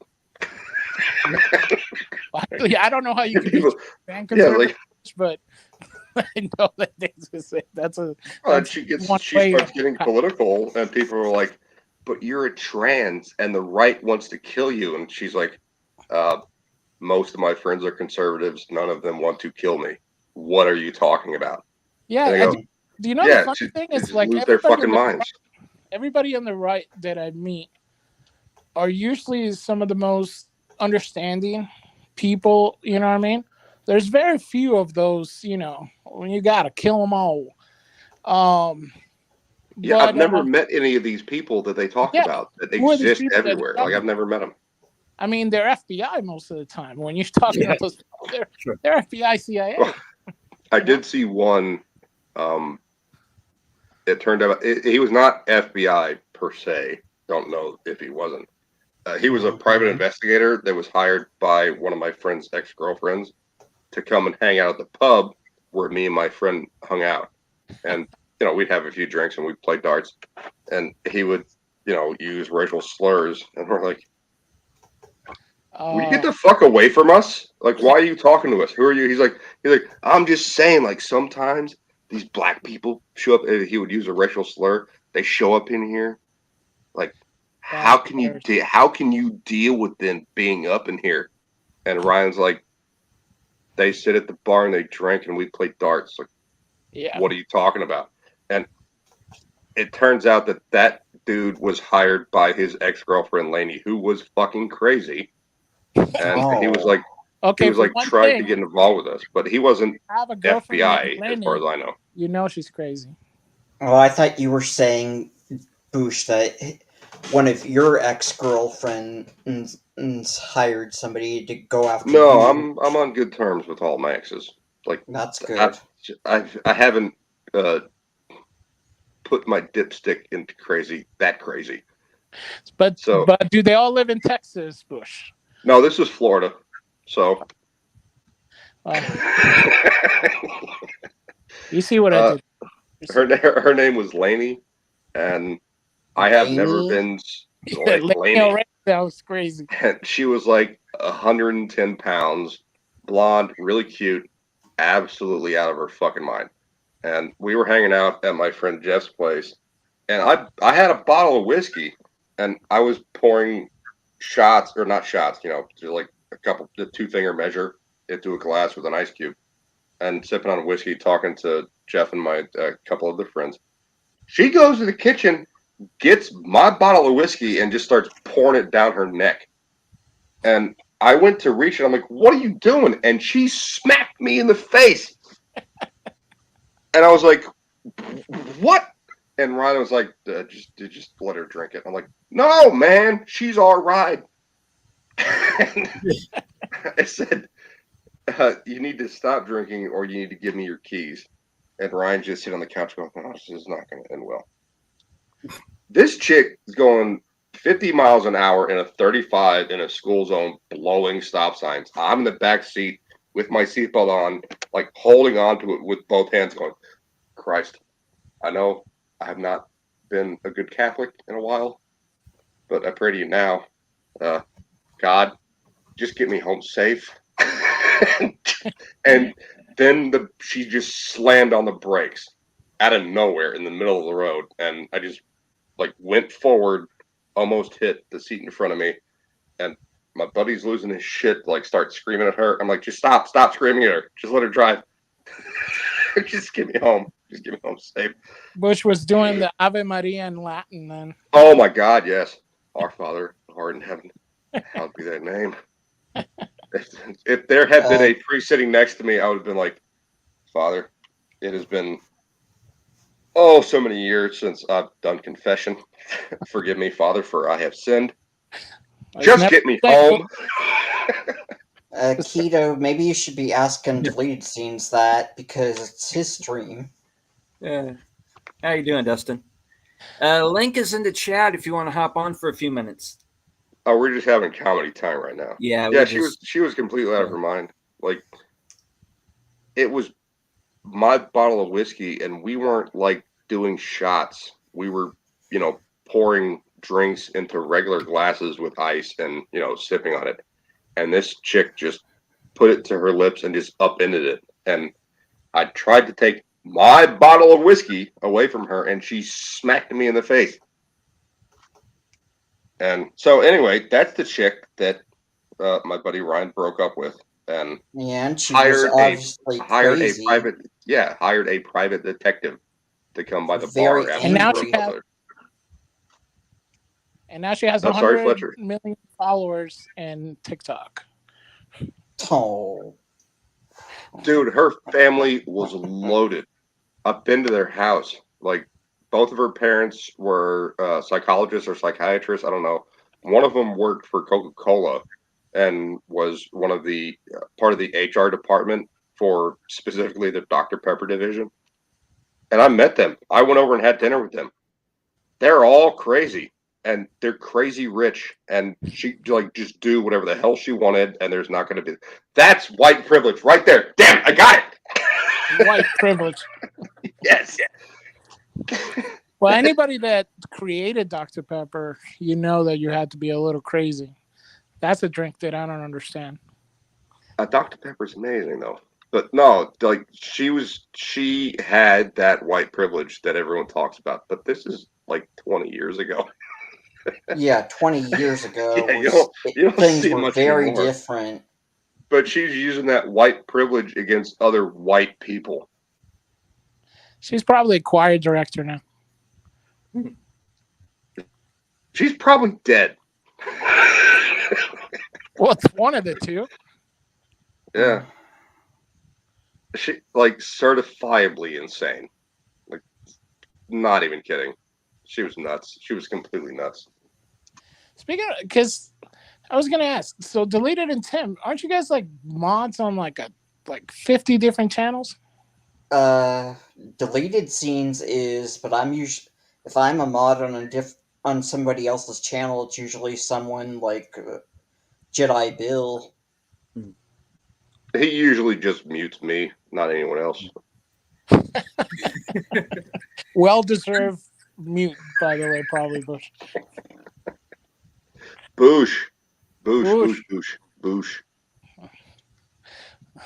Yeah, I'm thinking about changing my name to Bosch because half of the people on YouTube call me Bosch. It's clearly Boosh. Well, there you go. Plus, if they have a problem, just say like the power tool.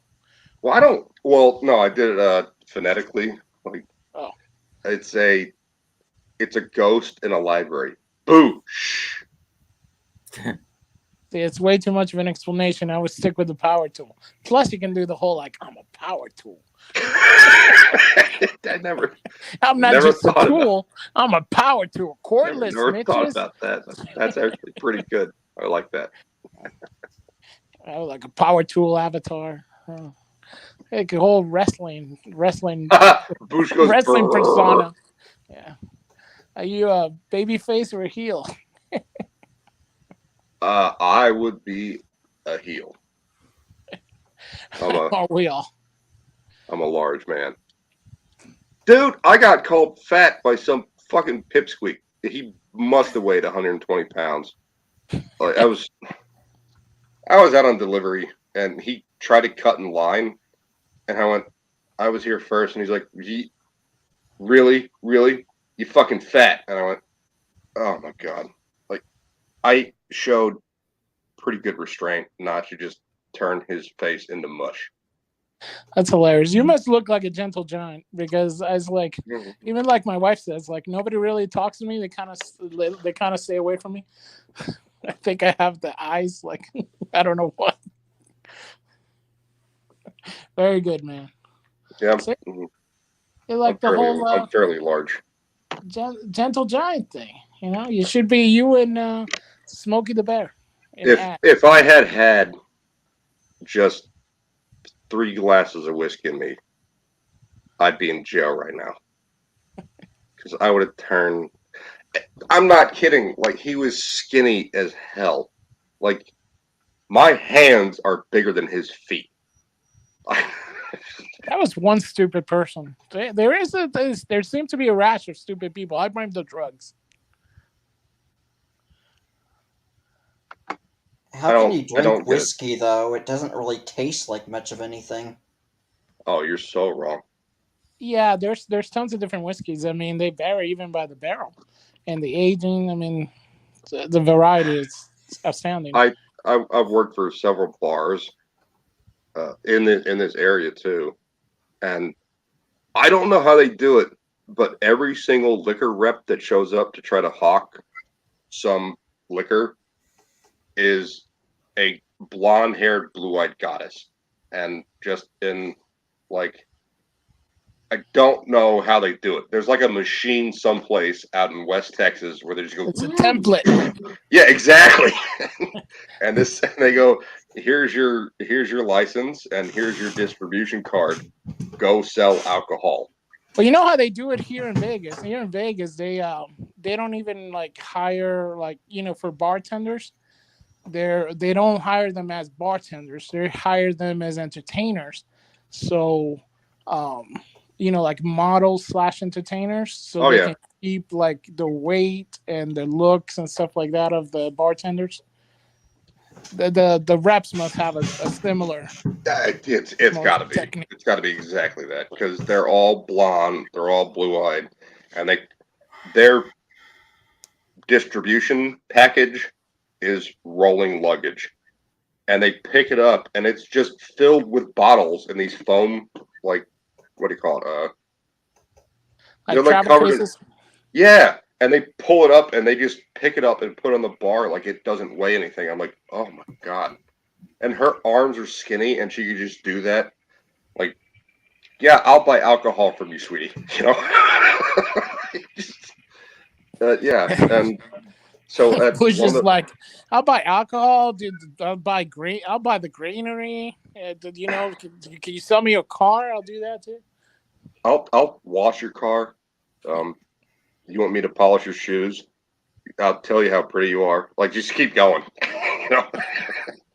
So, So Deleted, what do you do with these long streams after all this? Do you trim them and make I wouldn't content? finish. I wouldn't finish. Oh, go ahead, Bush. I'm just gonna put Tim in his place real quick because one of these chicks showed up at this bar, Massone's, and I was a cook there, also bar back, and we started talking, and the bartender / owner was like, "What do you think about this, Bush?"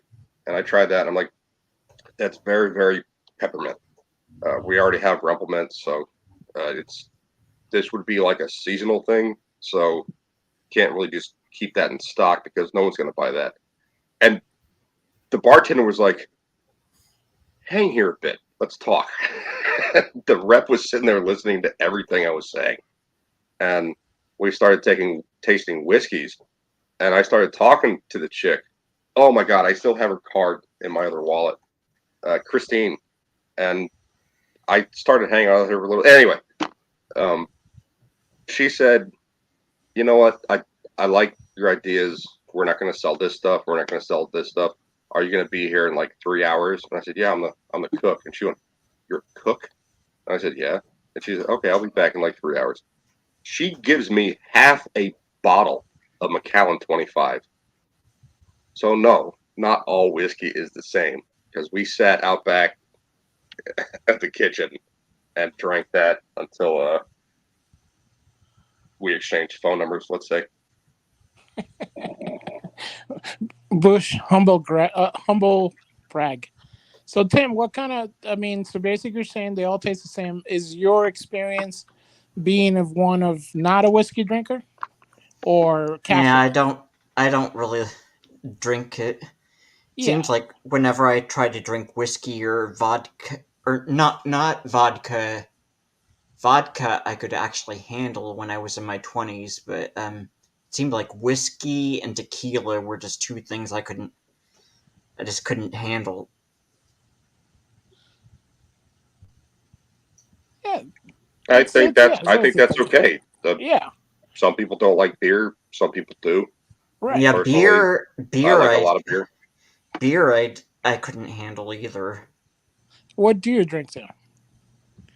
I think I used to be able to drink I could handle a strawberry daiquiri.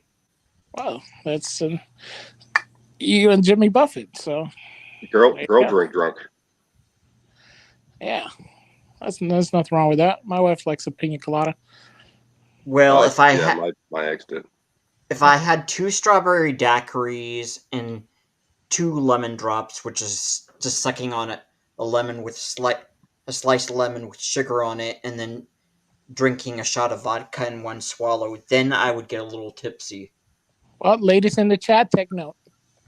And that got my brother all pissed because his girlfriend at the time would buy me a few of those, and he got all mad. Why would he get mad? Well, because we were at a bar together, and I was over 21, so I don't know. He got all mad about it.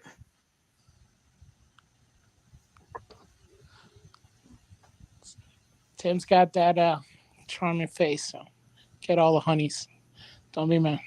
Dude, if Tim and I went to the pub, I could get him laid. Like, if we went right now, what time is it? No, 1 a.m. Too late. We have different advice, Tim. I'm not that desperate, dude. We're taking it's to not the about pub. desperation. Like, I am a supreme wingman. I'll be like, you know my friend Tim over there? And they'd be like, no, what does he do? I'm like, he owns 2 businesses. He got 7 credit cards in his wallet. And I'll be like, just go talk to him. Like, he's really shy, so he's not going to approach you. That's why I'm here. So just, kind of go talk to him. What do you think about the way he looks? And they'll be like, he owns 2 businesses. I don't care how you look, bro. I've done that. Man, it's not exactly lying. You could say you're a moderator for a business, and that wouldn't be lying. No, well, it wouldn't be lying, but that's probably a good way of me getting robbed. That's a possibility. Tim, this is the second time you had the thing with getting robbed. Have you been robbed? No, but Fletcher, good question. Good question. But if I'm just a little guy and you put me with 2 girls I don't know, I think that's a good way of getting robbed. No, you're just getting one. I'm getting the other one. I don't know. Tim got silent on that one. So he's like, wait a minute. He's like, I get both of them. Like, yeah. Wait a minute. I got 2 girls. Where's my friend? Where's mine? You're in the rope, and there's a gross. Dude, I came back from DC. I went back to Florida from DC after living there for 6.5 years, and I could just talk to anyone in Tampa. I could talk to anyone in Miami, and friends of mine were like, "The hell did you do in DC?" I was like, "I started reading the newspaper," and they're like, "What? What the fuck are you talking about?" I'm like, "I started reading the newspaper, and I started like." Anything you want to talk about, you've got to be a Renaissance man. Like, you want to talk politics, we talk politics. You want to talk sports, we talk sports. You don't have to have ultimate knowledge. Hey, Danny, dude, I haven't seen you in forever. Yeah, like just what's up, Danny? You don't have to know everything about one thing, but it's really helpful to know a little bit about a lot of things. That is true. And basically, if you're going to go to the pub or at work or any kind of social interaction, let her talk. Find a way to get her talking.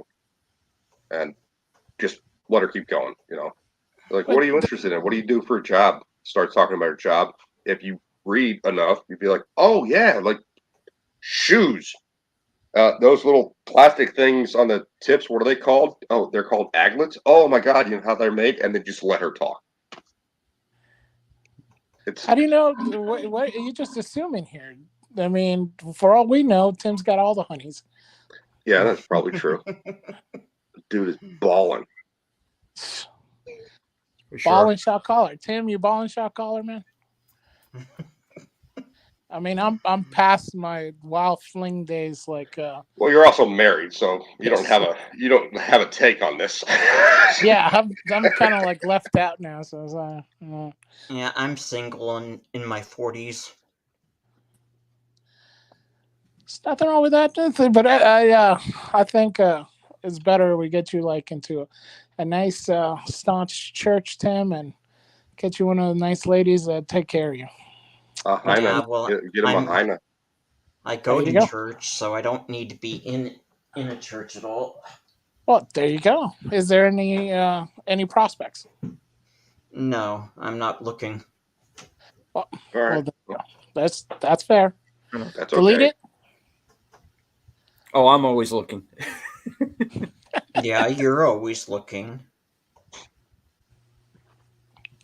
Yeah. Well, looking is better I'm than not working. dead yet. That's hilarious. Oh well, we were starting early on the modding. I know deleted you mod for Polly also, and you how many people are you modding for? I think what, 6, 7. That's pretty good. Well, Midnight's Edge, Paulie, Bill, Culture, I think, And then Troy. Boomer, Yeah. Netters. Yeah, I think that's about it. I don't think I'm a mod on Troy or Knitter. Are you a mod in other places? Yes, How many places are you modding at? I think 5. Dang, you guys are prodigious. I just do one. Well, culture. It was back when the Rittenhouse thing was going on. Oh yeah, everybody. I had some information, like legal information about it, that started talking about, because I was watching the whole trial, and I was like, the DA violated Rittenhouse's rights 7 times during this one stretch, and the judge just let it go. And I started talking about that in the chat, and Culture Casino started like showing what I was saying on the screen. I'm like, oh shit, people are paying attention. And I started telling more. And then after that, I started watching, what's his name? Nikki the Nose. Ricada. Ricada, thank you. God, that's terrible because I'm one of his members.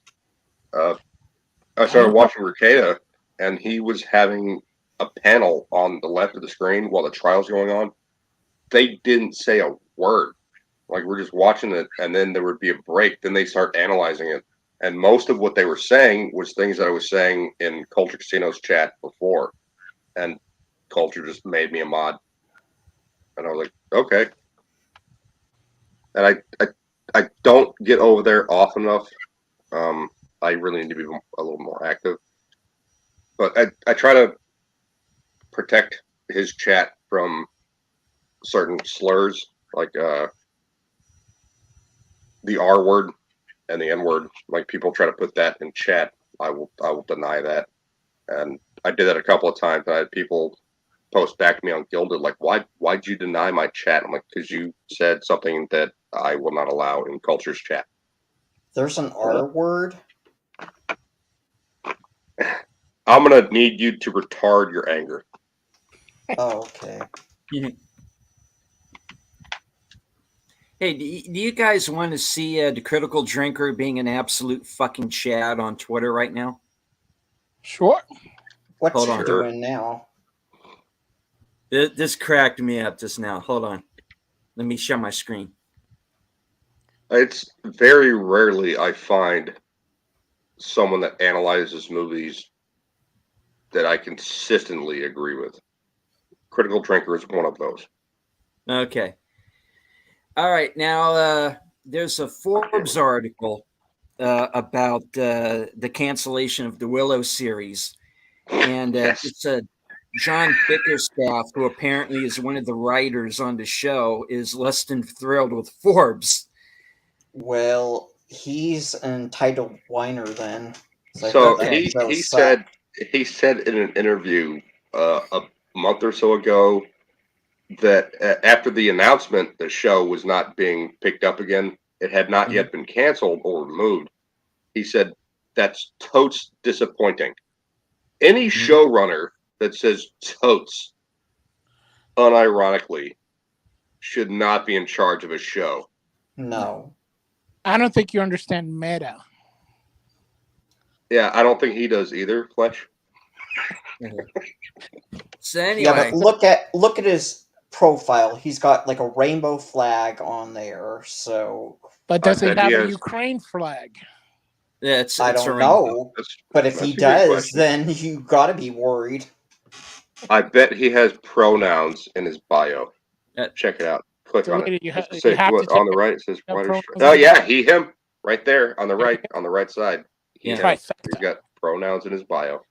So anyway, so Forbes writes an article that's not friendly to the show, and he says, "Hey Forbes, get fucked." To Very which, mature. An eloquent man. to, Very to mature. which, Yeah. to which our pal, the Critical Drinker, says, "Maybe try writing a better show next time." Yes.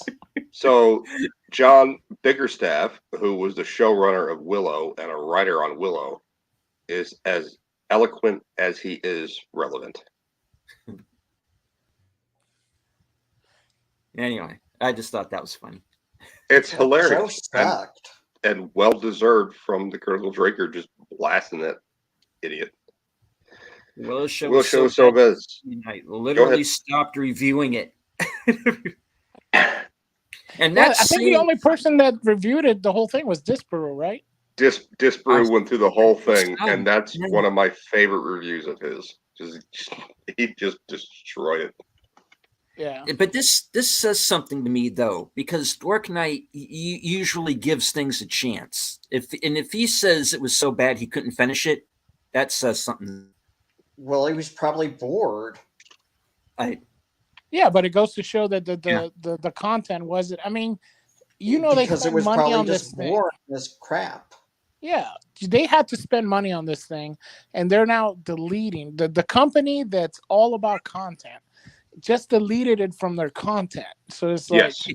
I'm all with Dork Knight. I was not. Oh, by the way, Dork Knight, I was just talking to my wife about your name change, and I was like, dude, that is the greatest name change. I thought the Dork Knight in the whole logo and stuff, you did the thing. That was, I think that was awesome. I was like, the Dork Knight. I'm like, oh man, it makes so much sense. And hail to your mom, Penny. No disrespect. Yes. Yes. I love Penny. Love She's great. Penny's she's such a fresh air in every chat. She's just happy. She's just Yeah. happy. Like it's hard to find someone that's just genuinely happy. And Yeah, Penny and is that's just always happy. great to see, especially in the chat. You know, when you're moderating the chat, and you always have that person who has a very very upbeat attitude, and Yeah. you know, and they always come like, "Hey, how's everybody doing?" You know, it's like, "Hey, you know, you're like, I'm tired of seeing this miserable, you know, people just saying miserable things," and then you have like, you know, like Penny coming up and is like, "Oh," and it's like, "Oh, I love my mom too, Danny. Like that's a given." there's not enough of us that have love for our mothers. They don't I love my understand mother the too. pain of the mother that bore us, and it's worth it just to say I love you. That's And right. I think Danny can say that. I can say that to my mom. She just called me. She's in Florida right now visiting friends, and she just called me out of nowhere. I'm like, "Hey, how's it going?" She's like, "How's the dog?" I'm like, "She's fine. My dog had surgery." Oh, Anyway, you better know. well, she's on the mend, but like she just called to ask me how my dog was. Like that's awesome. And then I hear my aunt's voice, and she's like, "Oh, by the way, you're on speaker." And I'm like, "Oh, who all is there?" And like my longtime friend Mary Lou, who still lives in South Florida, is there. Like, oh my god! Like I just start gushing. I'm so excited to hear them. Mary Lou? That's Yeah, not. Mary Lou. That's a name you don't hear every day. Well, she's also 70. Oh, okay. Look, man, I have friends of all ages. I don't pick and choose. Yeah. So she's like, I haven't heard you in so long, and I went, hello, Mary Lou, and she went, hello. It's just, a thing we had from a while ago, and we used to go. Anyway, yeah, man, I love my mom, and a lot of people just take for granted what their mother has done for them. Like, father could be here or not. I love my father. He was my best friend. But your mother's, you know who your mother is. You always know who your mother is. Mhm. Yeah. Well, for Latinos, it's like a mandatory. You can't really say nothing to your mom. Oh, you get hit with the chunkla. Well, for my mom, it's I got too big for that, so she used You wanna the you wanna cast you iron wanna frying pan. you wanna tell Tim and Stephen what that is? I know Oh, what it is. oh, it's the chancla is basically it's like a slipper, flip flop, or any kind of flying tool that could be used to smack you in the head at any time if you said something that was not even Why? remotely Well, argumentative. It could be like but why? But you could why? ask why. You're like, Yeah. go do this, and you're like, why? Boom, it goes flying, and it has pinpoint accuracy. It's kind of something like, like Magneto, like throwing something, and you could be like in another room, it'll go through the wall. Yeah, it's one of those magical powers. I know. And my friend Juan, I grew up with him like middle school and high school, and his mom got into real estate and got this fucking amazing house. And he brought me and some other friends over from middle school. Like we known each other for years, and he's like showing out the house, and he's bragging, and just out of nowhere, chancla right in the back of his head. No one knew where it came from. It's like, oh, we're under attack. Fletcher knows, like it goes through walls. It It goes just through anyone. Yeah, it doesn't. It's kind of like it bends in space and time. I think Christopher Nolan should make his next movie about it. that's perfect. It just transcends time and space. Yeah, should be shot like Memento, where the chancla goes, backwards and tells the story. I like where this is going. We need to start writing stuff down.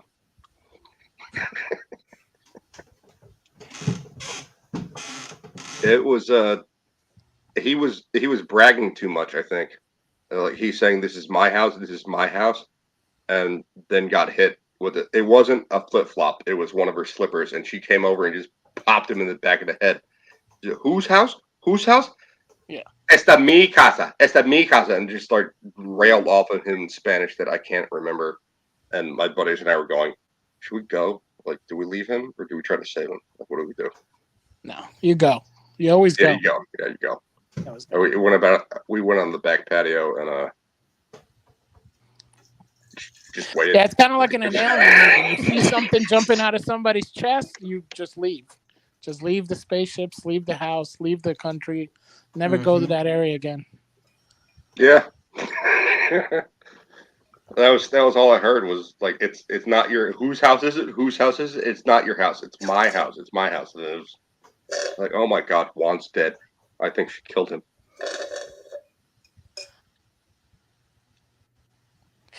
You're not sharing, Tim. Yeah, she killed him because he was being a smartass. That's not wrong. Not wrong. He was just bragging. He was just bragging too much.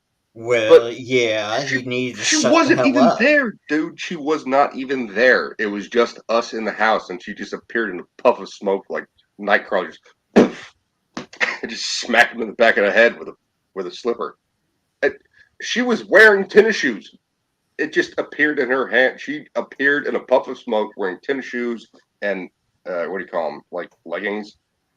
And not to be offensive, but one of those older Hispanic mom uniforms, which is like one of the ones that tucks under one boob and goes over the other one. I don't know what the hell you call that. I don't know what you're talking about. It's like a blouse. You know? It's like a blouse, but like a Cuban thing that all old Cuban women wear. You mean like the aprons? It's kind of like that, but not really. No, she was not wearing an apron. Just a blouse. It's like a blouse. Yeah, it's like a blouse. But when she got the certification for being in real estate, she started making a lot of money. And she took control. Like I remember him growing up. It was an apartment with just her. Like dad was out of the picture. He was in South America. Mm-hmm.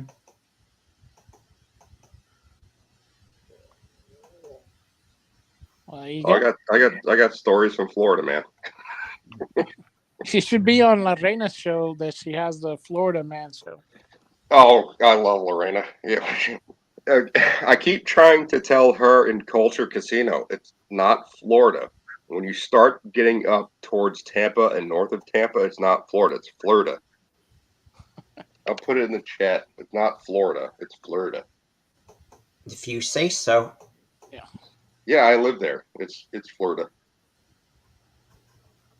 It's not Florida. That's south. That's in the south. Actually, no. It's like you get around Orlando, which is Central Florida. There's Hispanics there that say Florida. You start getting up the Georgia Alabama line. That's Florida Bama. That y'all from Florida? Florida. What? So, but you have a channel also, right? I do. I don't have much content on it. I'm starting a new channel, which is my cooking channel. Oh, cool. I just got a video tonight, which is why I was like a bag of sweat. I'm nervous because I'm on camera. Like when I'm not on camera, it's easy. Yeah, there it is, Florida. I thought you just played video games on your YouTube. On Boosh McFadden YouTube, yeah. I also used to do some live streams. I don't think they're there anymore. Mm. I got in trouble. So do you want to grow the channel and stuff like that, or delete it? Also, you're trying to grow the channel, of course, right? I am. I'm trying to hit 250 subs by my birthday, which is going to be in a little less than a month from now, and I seem to be well on my way. So, well, happy birthday! I don't see you until then, which is possible. Thank you. Mm-hmm.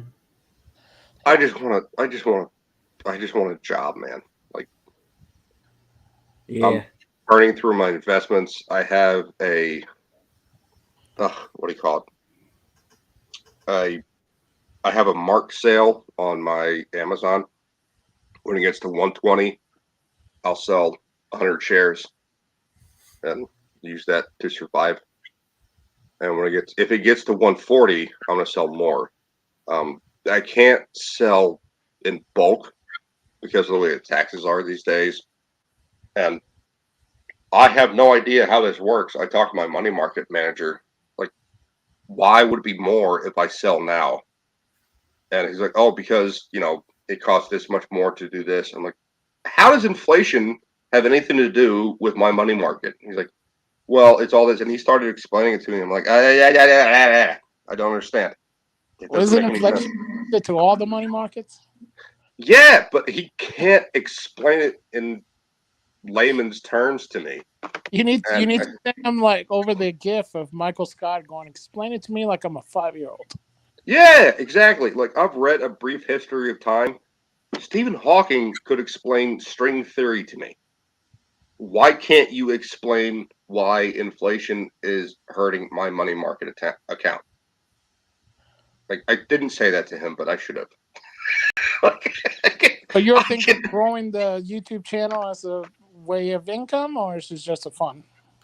Just for fun so far. One of the things I'm doing with the new channel, which is called Boosh Cooks, there's nothing on it yet. There's nothing there. I'm working with a friend of mine. That's another goddamn thing. So I talked with a couple of other people you probably know, Pat Stephen and Martin Costa. Oh, yeah. And who else? Martin Costa from. Oh, yeah, they're cool. Yeah. They do a lot of good graphics. They were helping me look at something I could afford that was in my price range for a tower, so I could start doing video editing and the software and everything like that. And I'm like, okay, so that's in my price range. And I'm like, so like, what kind of schooling do I have to do with that? And they're like, none.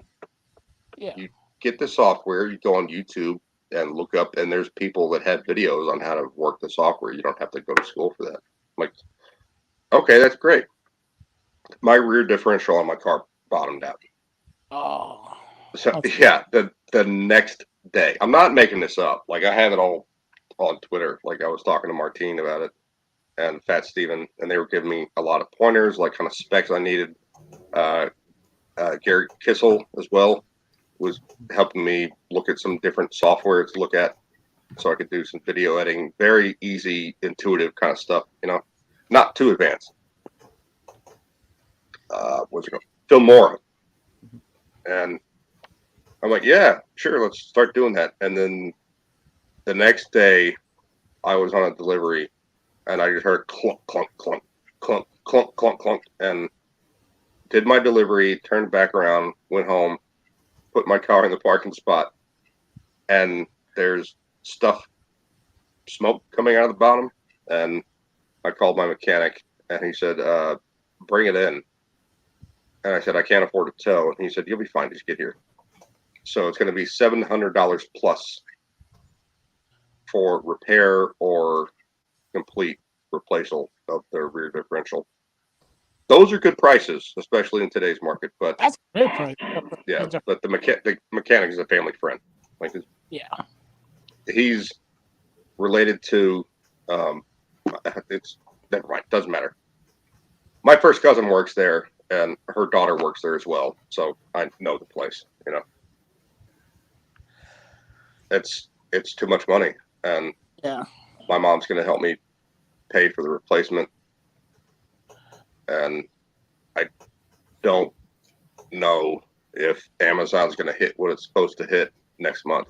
So my plans are delayed for the PC and software to do. Can you just do like a Cut Pro, on your phone to just edit some cooking videos? I don't know. Like, I just am almost maxed out on one of my credit cards, and I have got to be able to pay that back, Right.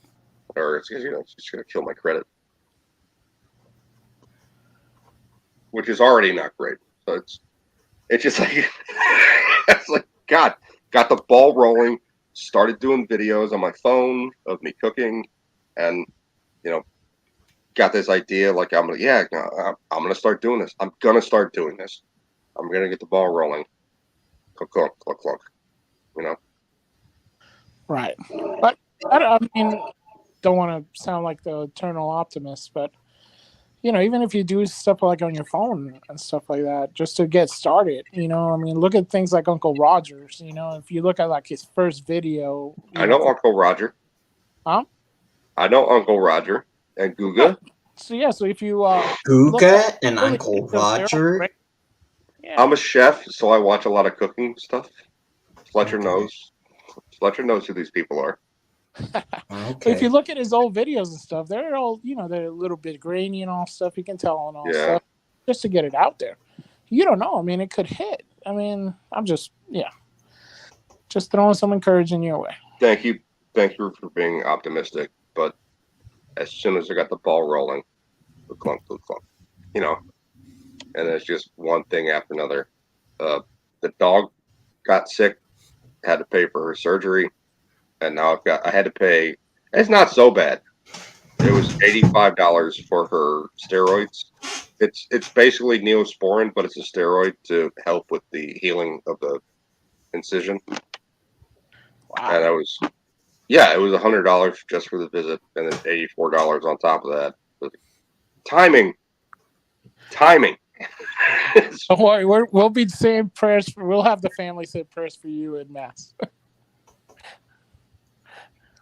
I'll do an Our Father and Hail Mary right now if you want to. I've got my rosary and my crucifix. Go ahead, man. How about you, Delete It? How are you thinking of growing the channel? I don't know. I just keep doing what I'm doing. It seems to be working. I am kind of the technical imbecile. I don't know how to edit or any of that sort of thing. And so my thing is just I want to start doing more live stuff.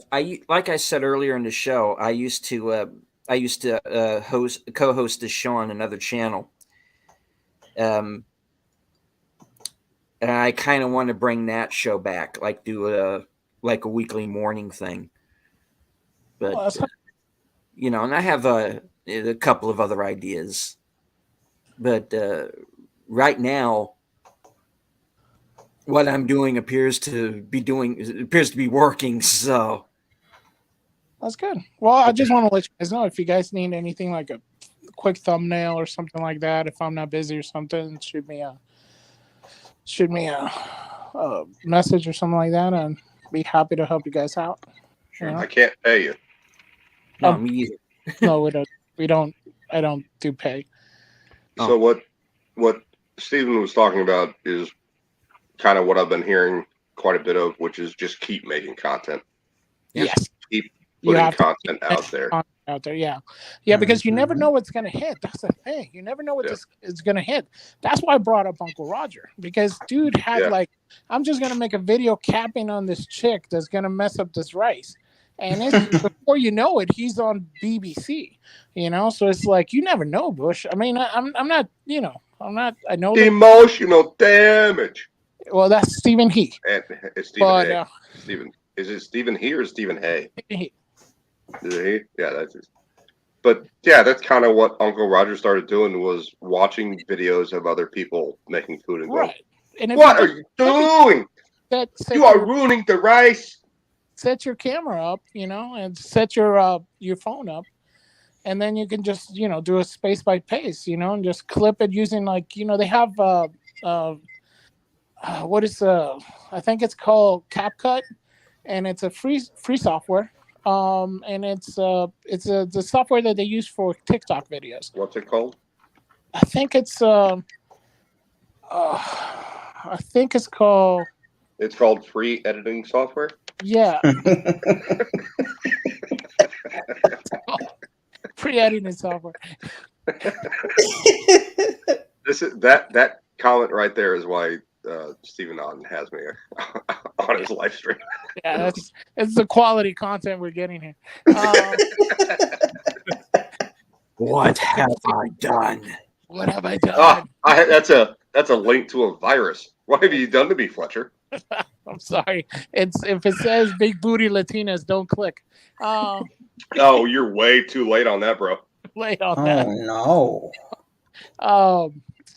No, her name was quote unquote Ashley. I don't know what her birth name was, but she decided her name was Ashley. But so far, if I'm black and a hacker, I got more information out of this live stream for you. Oh, I got stories, man. His dog's name. Oh, I think it's called CapCut. I want to say it's called CapCut. CapCut? I think it's called CapCut. Yeah, I can't. CapCut video editor. Edit video. Yeah, crop your videos. TikTok and Clip Champ. I don't know what that is. Kind Master. That's the TikTok one. Yeah, that's it. CapCut. So I could just so what I've been doing so far is taking videos on my phone and plugging my phone into my piece of shit laptop here and uploading them. This is a 16 gig. I used to have the specs. I was talking to Stephen. CapCut. CapCut. CapCut. Yeah, CapCut. I got it. Yeah, it's the software is basically the same. It's the same software that's used for the Chinese are using for TikTok. That's what it's shown here. Yeah, it's, you don't have to use their templates. You don't have to use their templates. Their templates are a little bit funky, but they're easy to do videos. But it's very. It has like the titles, so you can do your little titles on it. Like if you're using ingredients and stuff like that, it has really, really good. You can clip audio. It has royalty-free music and stuff. Yeah, that's one of the things I have a problem with.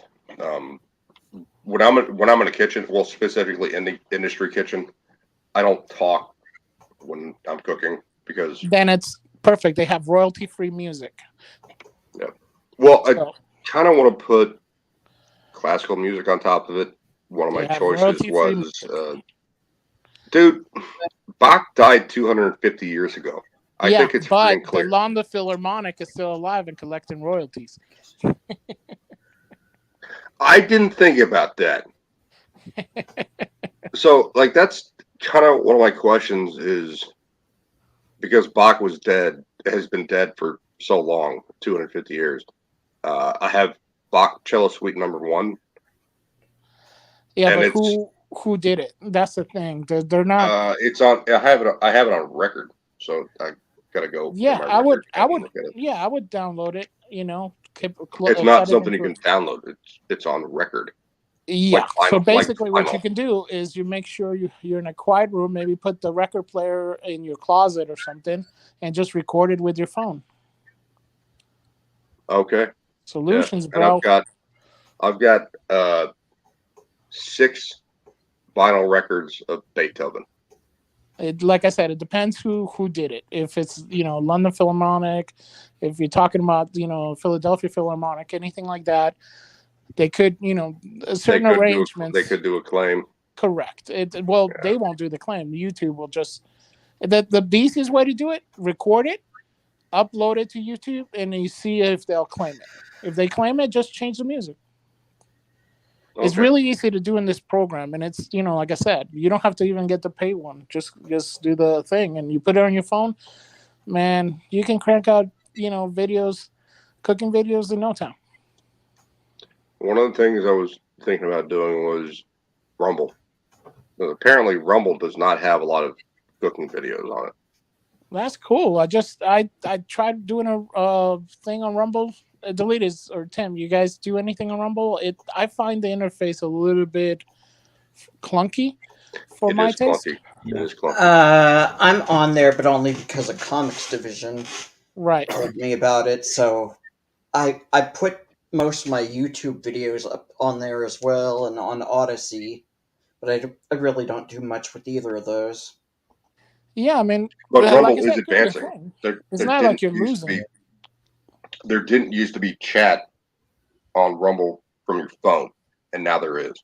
And when it started, if you made a post in Rumble chat, it would just freeze the whole chat. Then it would just Oh. stick on what you posted, and they fixed that too. So now the chat will scroll, and what you posted will continue to move up, and other people can talk. So they're working on it. Rumble is advancing. No, I fully agree with it. If you want to grow with the channel, that's fine. But like I said, it doesn't hurt to put on everything. The main thing is creating the content. Yes. Yeah. Yeah, I mean, like the leader was saying, I'm just gonna do my live stream and just put it out there. I'm not gonna worry about any of the other stuff. Just get it out there to create that content. Something's gonna hit. Yeah. Yeah, I mean, So- you never really know how popular a video is going to get, Right. because I did this one, like I said, I started out doing shorts, doing the film reviews, and you can have one of those get 650 views. And then I've also had videos nobody watched, so you never really know what's going to hit until it does. I'm always surprised if I get more than 20 views on something. Yeah, me too. I mean, I just started my channel. I have like 2 that I did, and one I was gonna do like movie reviews and like just anything like culture reviewed. And then my other thing, I was just playing games on mostly mobile because most of the time I'm traveling. And sometimes you get like 30 views and something. Sometimes you get a few hundred, and you're like, whoa, what did I do differently? Yeah. But I've been it's all wanting. been growing. Not like On my channel, all I have is ESO and some live streams that I did a while ago. Just random bullshit chit chat kind of stuff. Yeah, And but if you do more random, chit but chat some of my more often, live streams of the game where I can get the chat. If people show up in the chat, I'll interact with them. yeah. And it'll. I want to find out how to remove the chat from the side of the screen so it's not there on the live stream on YouTube, because I stream directly to YouTube from the PlayStation. I want to figure Um, out how to get that off of the screen and have my laptop going so I why don't can you do interact with the like chat. Deleted does, and you use StreamYards, right? Deleted. Yes, I do. Yep, I don't know how to connect I've looked on YouTube and I tried it.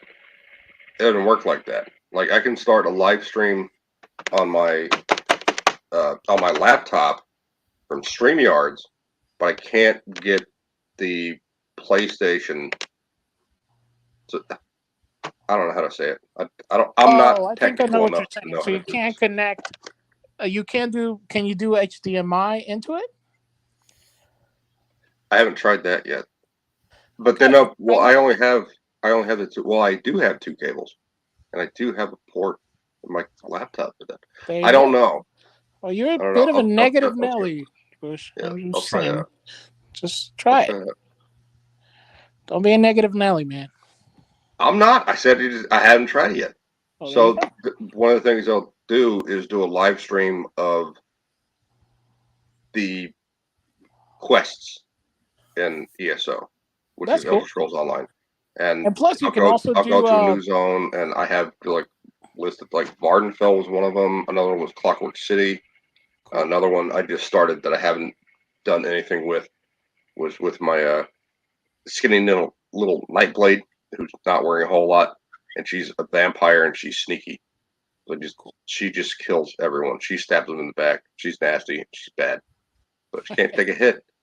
And I have I've started that quest line with the Thieves Guild, and I just haven't gone back to it yet. But if someone says something in the chat, I'll interact with them. That's cool. Well, it sounds like you got a ton of content that you could put out. Yeah, a bunch of it is just the card game.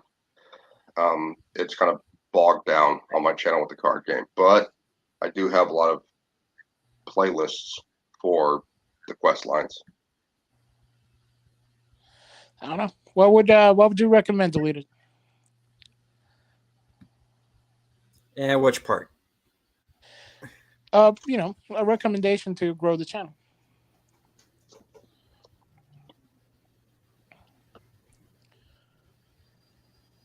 I have a I don't thought. know. Maybe. The thing with me is that there is no method to my particular brand of madness. I am just kind of feeling around as I go. It's that my thing is that I went from doing shorts to doing the show to just starting to do long form things like this. The only thing I could really tell anybody to do is just pick content that you're good at, get as much of it out there as you can, see what sticks, and move on from there. So how do I know how to go? I I'm no expert, but it's just that it's get your content out there. Network, get to know people, bring them on, as I'm doing here. And sometimes it's just a matter of that other person's audience might start to follow you, and that's how you I agree. that you grow. How about a schedule? Yeah, a schedule. I try to do one of these a week. I didn't last week because I didn't have time, but I try to do one of these a week. I have the weekly show that I do, and just try to stick to a schedule with you if you can. I know, here's the thing. When I started out in YouTube, I wasn't working. I was stuck at home like everybody else was with the Hello. not Zombie so apocalypse. the involuntary house arrest, as I call it. That's a good way to say it. Because I went wherever the fuck I wanted to. It's just that everything else was closed. Yes, Steven, I'm stealing that term. Yeah. Involuntary house arrest. That's good. Yeah, go for it. Because so I didn't have a whole lot of places really to go to, and then I started paying more attention to YouTube, and like I said, there's a whole story to this, because I actually didn't start out on YouTube. I started out on other platforms like Stardust and Telescope and stuff like that, Periscope, or whatever the hell it was called, and that's kind of where I started out. And then when those platforms went the way of the dodo, I found YouTube, and started kind of talking to people in chats and getting to one channel kind of leading to another channel, leading to another, until people just say, hey, we like what you have to say, why don't you just come on? Paulie was the first person who ever brought me onto a show, and I know I got subs from appearing there, and it's I don't know how to be anybody other than myself. And you shouldn't be. So, I and this, and the whole, hey, I'm just being honest with everybody, is not a gimmick. You watch one of my shows, you get me, Right. for better or worse, because I don't know how to be any other way. You're not an actor. It's just, no, I'm not. You're not pretending. No, I'm not pretending at all. But it's just that you pick subjects that you like to talk about. Hopefully, somebody else wants to hear your opinion. Stick to a schedule if you can. Yeah. And just don't bullshit anybody. Because they're going to see right through that pretty quick. Because what you have to deal with like this is like our immediate audience. Let's just say North America right now, as an example. We have been lied to by the best for a number of years now, and people are waking up to that. Mm-hmm. So they don't want they're not going to come to YouTube just to listen to somebody lie to them. So I think that's a great idea. Just you're not putting on a facade to appease someone else. You're being who you are, and if people don't like who you are, they're not going to follow, and that's fine. Right. Now, when we bring up words like facade or something like that, I understand, and I know you guys know that this is what not necessarily what I mean, but to those who might be listening to this later on, I'm not talking about guys like Doomcock or Dave Cullen or any of these guys who will either be masked or have some animated character in their place. I'm not talking about that. To me, those are not gimmicks. You know, in the case of, like, for example, somebody like Doomcock, he's keeping his identity because if he doesn't, he might risk doxing a source or something like that. So, like, that doesn't really. I have no problem with that. You know, so don't get me wrong there. No. So if I could interject real quick, when Doomcock is on a live stream or he's recording a video, whether or not he's in that mask, it's still Doomcock. He's not trying to appease someone else. He's not being paid to present some false persona. No, that's who he is. And that's all I was going to say about that. Just to follow up with what you through were a saying. character that he created, kind of like Critical Drinker. Critical Drinkers, indeed, he plays a character. But it's still him. But it's still him. It's still his opinion. But go away now. Go away now. With me, I never worried about a face reveal because I pretty much blew it right away. I never tried to hide my identity at all. I presented myself to people as myself, and the whole scenes thing is, really more than trying to hide behind, some kind of identity. It's, I was going to call myself the lead citizen at one point, but I thought that'd be too dark. But if I started off as team, I'm still saying the same thing. But But you started off as Stephen Otten, and then you changed to deleted scenes. I did. You started off with your real name.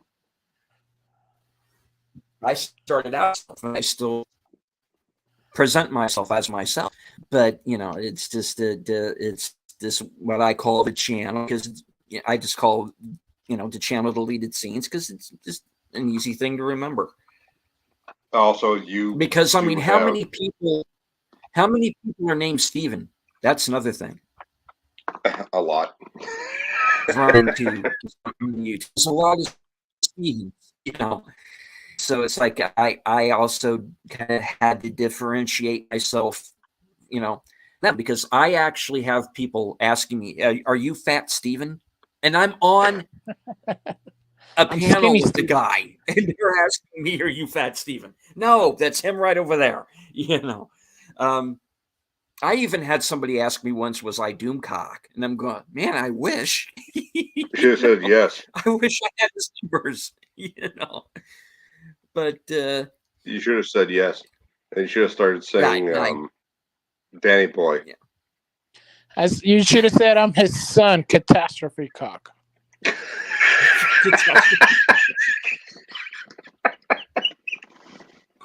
Oh.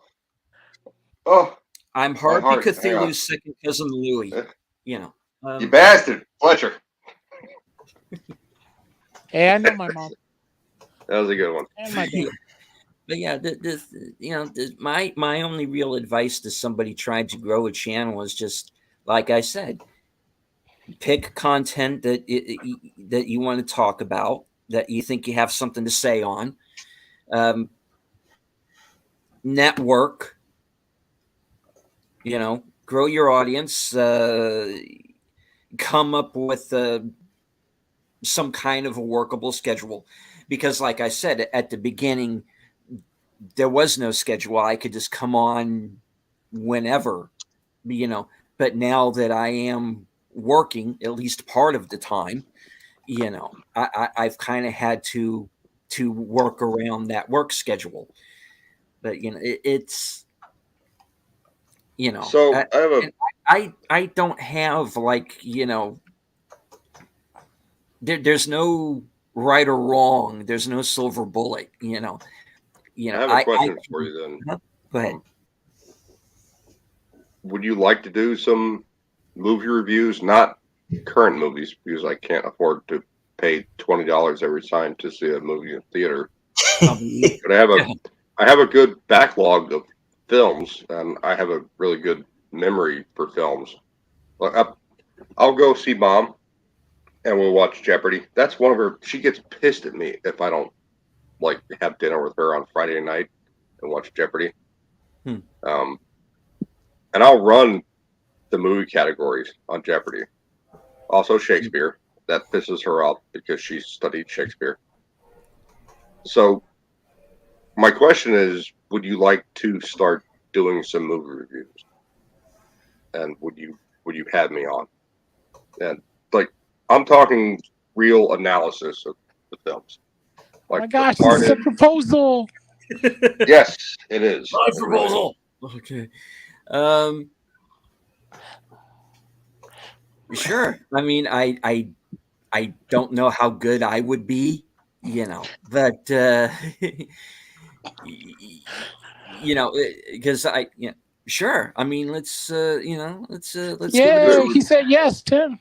It would be one of the things where we could watch the film together beforehand, and I like taking notes.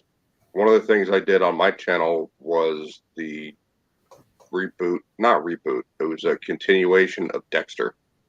It was Dexter New Blood. Oh, that was horrible. And yes, thank you. I know. So I watched that with my friend Chef Nation. Well, not together, but I watched an episode and she watched an episode, and we talked about it online.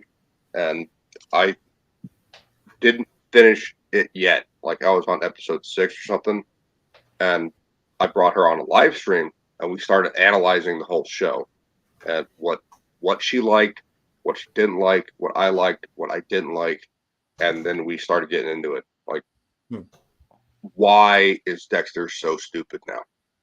That was pretty much what we gathered from watching the show. He was so intelligent when he was in Miami, and now he's up there in Montana or some god awful place, and he was stupid. A bunch of the stuff he was doing was stupid, and this kid shows up. Can't remember his name. Doesn't matter. And he's like, "Oh, I'm your son from Yvonne Strahovski, who took him down to South America." And he just shows up. I'm like, why didn't Dexter just kill him?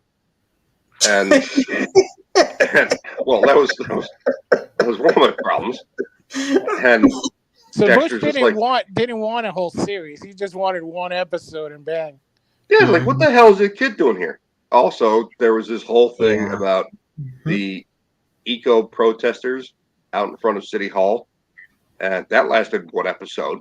They're like, what the hell was that there for? Why? And then we never got back to it ever again. It was just there, and it's like, protesters, hooray! And Chef and I just started tearing the show apart, like where he went.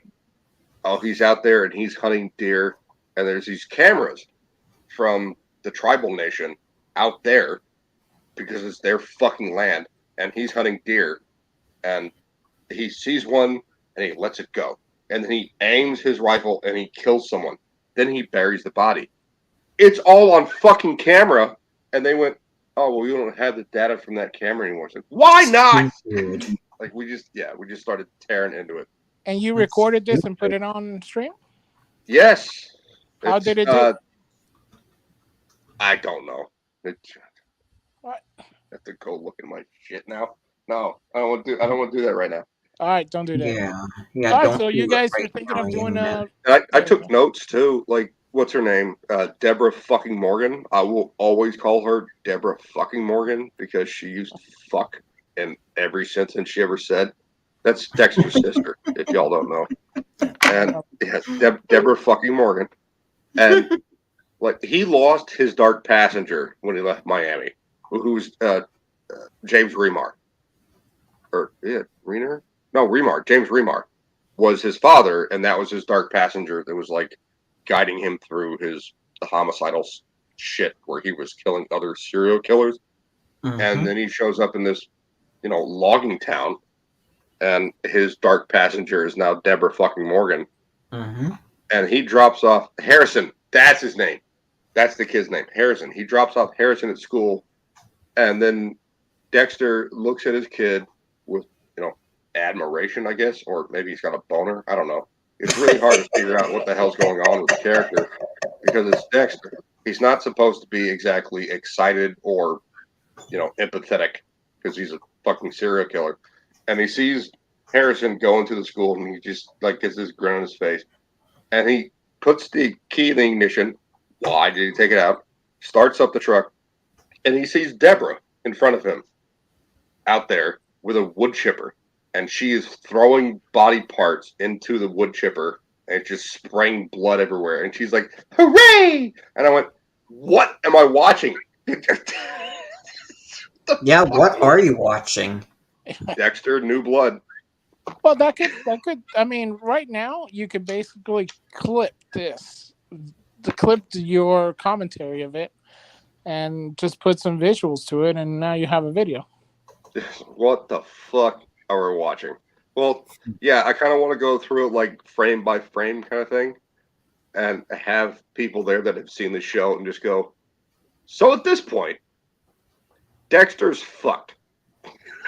So you want to do a thing like Mahler. Because he's on camera.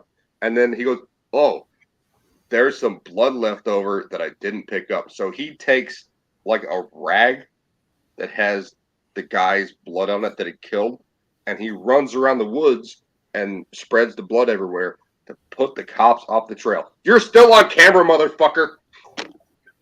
Like, did they just stop working in the next episode? Did they not remember what happened in the previous 2 episodes? Yeah, they didn't. And then, this cop that he's having sex with just crawls into a cave and gets stuck. Like, why are you in the cave, sweetie? Like, oh, there might be, dead body bones that someone buried in there, and it might be Dexter. And she just crawls in there by herself without calling backup. Well, because there's a private she's doing her own investigation that's off the books. Yeah, like LaGuerta did. But when LaGuerta did it, she was like, I found something. I need some backup. And this bitch is like, I'm going to go in the cave by myself.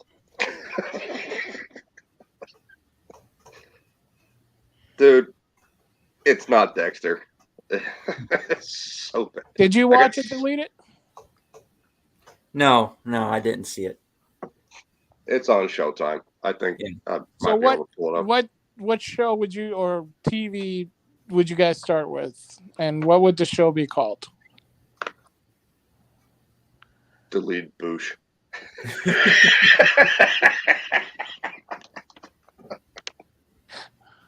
I like that. It's catchy. Works for me. Now Bush is on the left. Just practicing. or Boosh scenes. I don't know. It's a working title. Yeah, we'll think of something.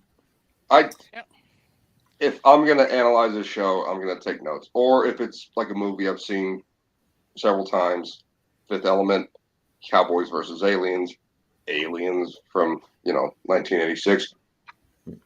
I can quote Aliens from 1986, man. That's one of my favorite films of all time. I talked to Diesel about this. Like, why don't we just get on a live stream and just wreck it? You just analyze the whole film step by step, scene by scene. I don't even need notes for that one.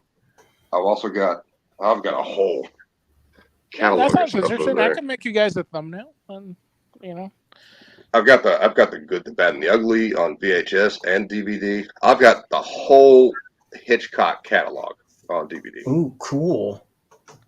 I've got every single James Bond film on DVD, except for what's the new one? What's it called? The Gauntlet of Garbage. Yeah, that too. No Time to Cry. I don't know. I didn't see it. I didn't see it. I saw like 15 minutes of it, and I went, "That's not James Bond." Oh, Spectre. I don't have Spectre either. I saw Spectre in the theater, and I went, No. That's what So it is. Do you mean sphincter? Yeah, Sphincter, and then No Time to Cry. I saw about 15 minutes of No Time to Cry, and I went, "What's this thing? Oh, he has Yeah. a daughter, and how does he have a daughter?" And I'm pretty sure in Casino Royale, some bad things happened to his boys. It's good doctors. Good doctors in Vienna. Oh yeah, that's what it is. Yeah, they just showed out of nowhere. Like, I don't hate the actress either. Like, she played her role well. She's a French actress. Yeah. I can't Yeah. remember her name. Leah But- Sado. One of those French words. Yeah, Sado. Yeah, Leah Sado. Like, it's just a bad movie. I saw like 15 minutes of it, turned it off, and then I picked it up again on like Showtime or HBO. It was showing again. I started watching from the beginning. I'm like, it's bad. It's just a bad movie. Oh, and watching all of these people talk down to James Bond, and he has no comeback. But he's an assassin. He will shoot you in the face. That's his comeback if he has no whip. You know, what the hell? I've read the Ian Fleming novels years ago. This guy's not James Bond. I don't know who the hell that was, Inspector or No Time to Die. Anyway, so yeah, let's start doing some stuff like this. We'll find a film. We'll start analyzing it. I'll give you my catalog that I have on DVD. I don't know how to do that with the laptop. I apparently have to download or rip the entire DVD onto the laptop so we can watch it together. We'll figure something out. We'll figure it out. Yeah. Anyway, guys, it's past 3 a.m. here. It's been a good show, but I need to go ahead and start wrapping it up. All right, guys. We thank everybody who joined us in the chat. We had Dork Knight. We had Dustin, Kiddo Simple. Joker Voice was with us. Lady Mist. JPRPH1. Let me scroll through here. I want to see if I want to make sure I didn't forget anyone. Padawannabe, Gorilla's Random Thoughts, and Connie Cleary. All right, we'll go around the horn and see what everybody's got coming up. Boosh, talk about your new channel. It's going to be called Boosh Cooks, and I'm probably going to look something like this.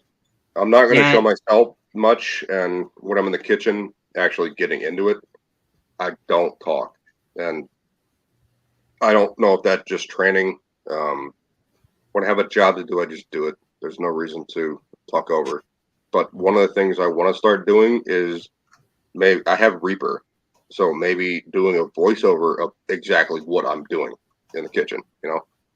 And I have a friend of mine I'm talking to start maybe editing the videos so it's a little more cohesive and not so long, because right now I have it chopped up into several different parts, like where I'm cutting onions and celery and carrots, and I don't want it to be that the entire time that we're watching, you know. I want to do, it's something called a rule of 3. So when you see me chopping, I just go to 1, 2, 3, cut, 1, 2, 3, cut, you know, or edit. Not cut with a knife, but edit to make it just a little more fluid. And I'm trying to work on that. That's a channel called Boosh Cooks, and it has not started yet. On my other channel, which is Boosh McFadden, YouTube Boosh McFadden, I will be starting to do some live streams of ESO again. And if you come and join the chat, I will interact with the chat. If you have any ideas about what way to kill a boss, please inform me. I'm not one of those guys like, don't backseat game. If you have a hint or a tip to help me kill the boss, do it. And I think that's it for me. Other than that, deleted scenes, I think doing some reviews of some TV shows and movies would be a lot of fun. Right on. And while we're on the subject of video games, very briefly, if somebody can please tell me how you killed a fucking fly trap in Bulletstorm, I would appreciate it. That took me forever, and I still haven't made it. All right. Bulletstorm is one of the best video games ever. Oh, Joe's atmosphere is in the chat now. Hello. Good to see you. We're about to wrap it up. Tim. Hail Joe. Yeah, and I have a YouTube channel where I usually show off my DVDs and Blu-rays, and I show off my toy collection of mainly Star Wars toys. I figured, well, maybe if I want to get a few new videos up and viewed, to do a few shorts, so I'm thinking about filming some shorts tonight. Probably just of my toys. Yes, we're well, Joe. Oh, yeah. Good. All right. Fletcher, what have you got coming up? Well, I'll be producing Polly's week show coming up this Monday, and then Wednesday with the Toxic Macho. Probably in my own channel.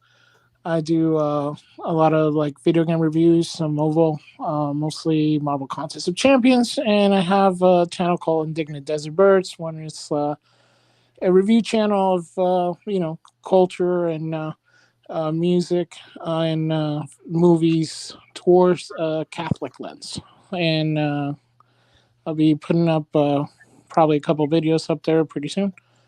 But that's it for this week. Right on. All right, and guess it's up to me. I have a weekly show on Sunday nights called Unscripted. I don't have a topic for this upcoming week yet, but give me a day or two and I'll come up with something. You don't have a script for a show called Unscripted? Nope. Flying by Yeah, the well, seat of his he is pants. called Deleted Scenes, so he could have just deleted it. Damn it. Also very clever, Tim. Well done. All right. And lost my train of thought. What was I going to say? Damn you, Tim. Dang you, Oh, Tim. you Let him get through the spiel. Bamboosh, too. Oh my God, I'm glad they're gone. No. I'm sorry. All right. Yes, Unscripted, 8 o'clock. Don't know what I'm going to talk about just yet, but stay tuned and I'll be there. I'm going to continue with this show, Other Side of Midnight. Again, don't know when I'll be doing the next one. Stay tuned for details. Like I said at the beginning of the show, I'm thinking of doing a weekly morning show. So stay tuned for that. And I have reviews up on my channel right now for Sisu and Kandahar. So check those out. And all right, that's about it. I'm going to go ahead and wrap it up. I want to thank everybody who joined us. If you like what you see, hit the like, share out the stream, say hello in the comments. And if you're watching my channel for the first time, welcome. If you like what you see, please subscribe. All right. I'm going to go ahead and wrap it up with my usual outro. From HQ, take care, stay strong, because this is how we win. Good night. Good night, everybody. Night, night. Good night, YouTube.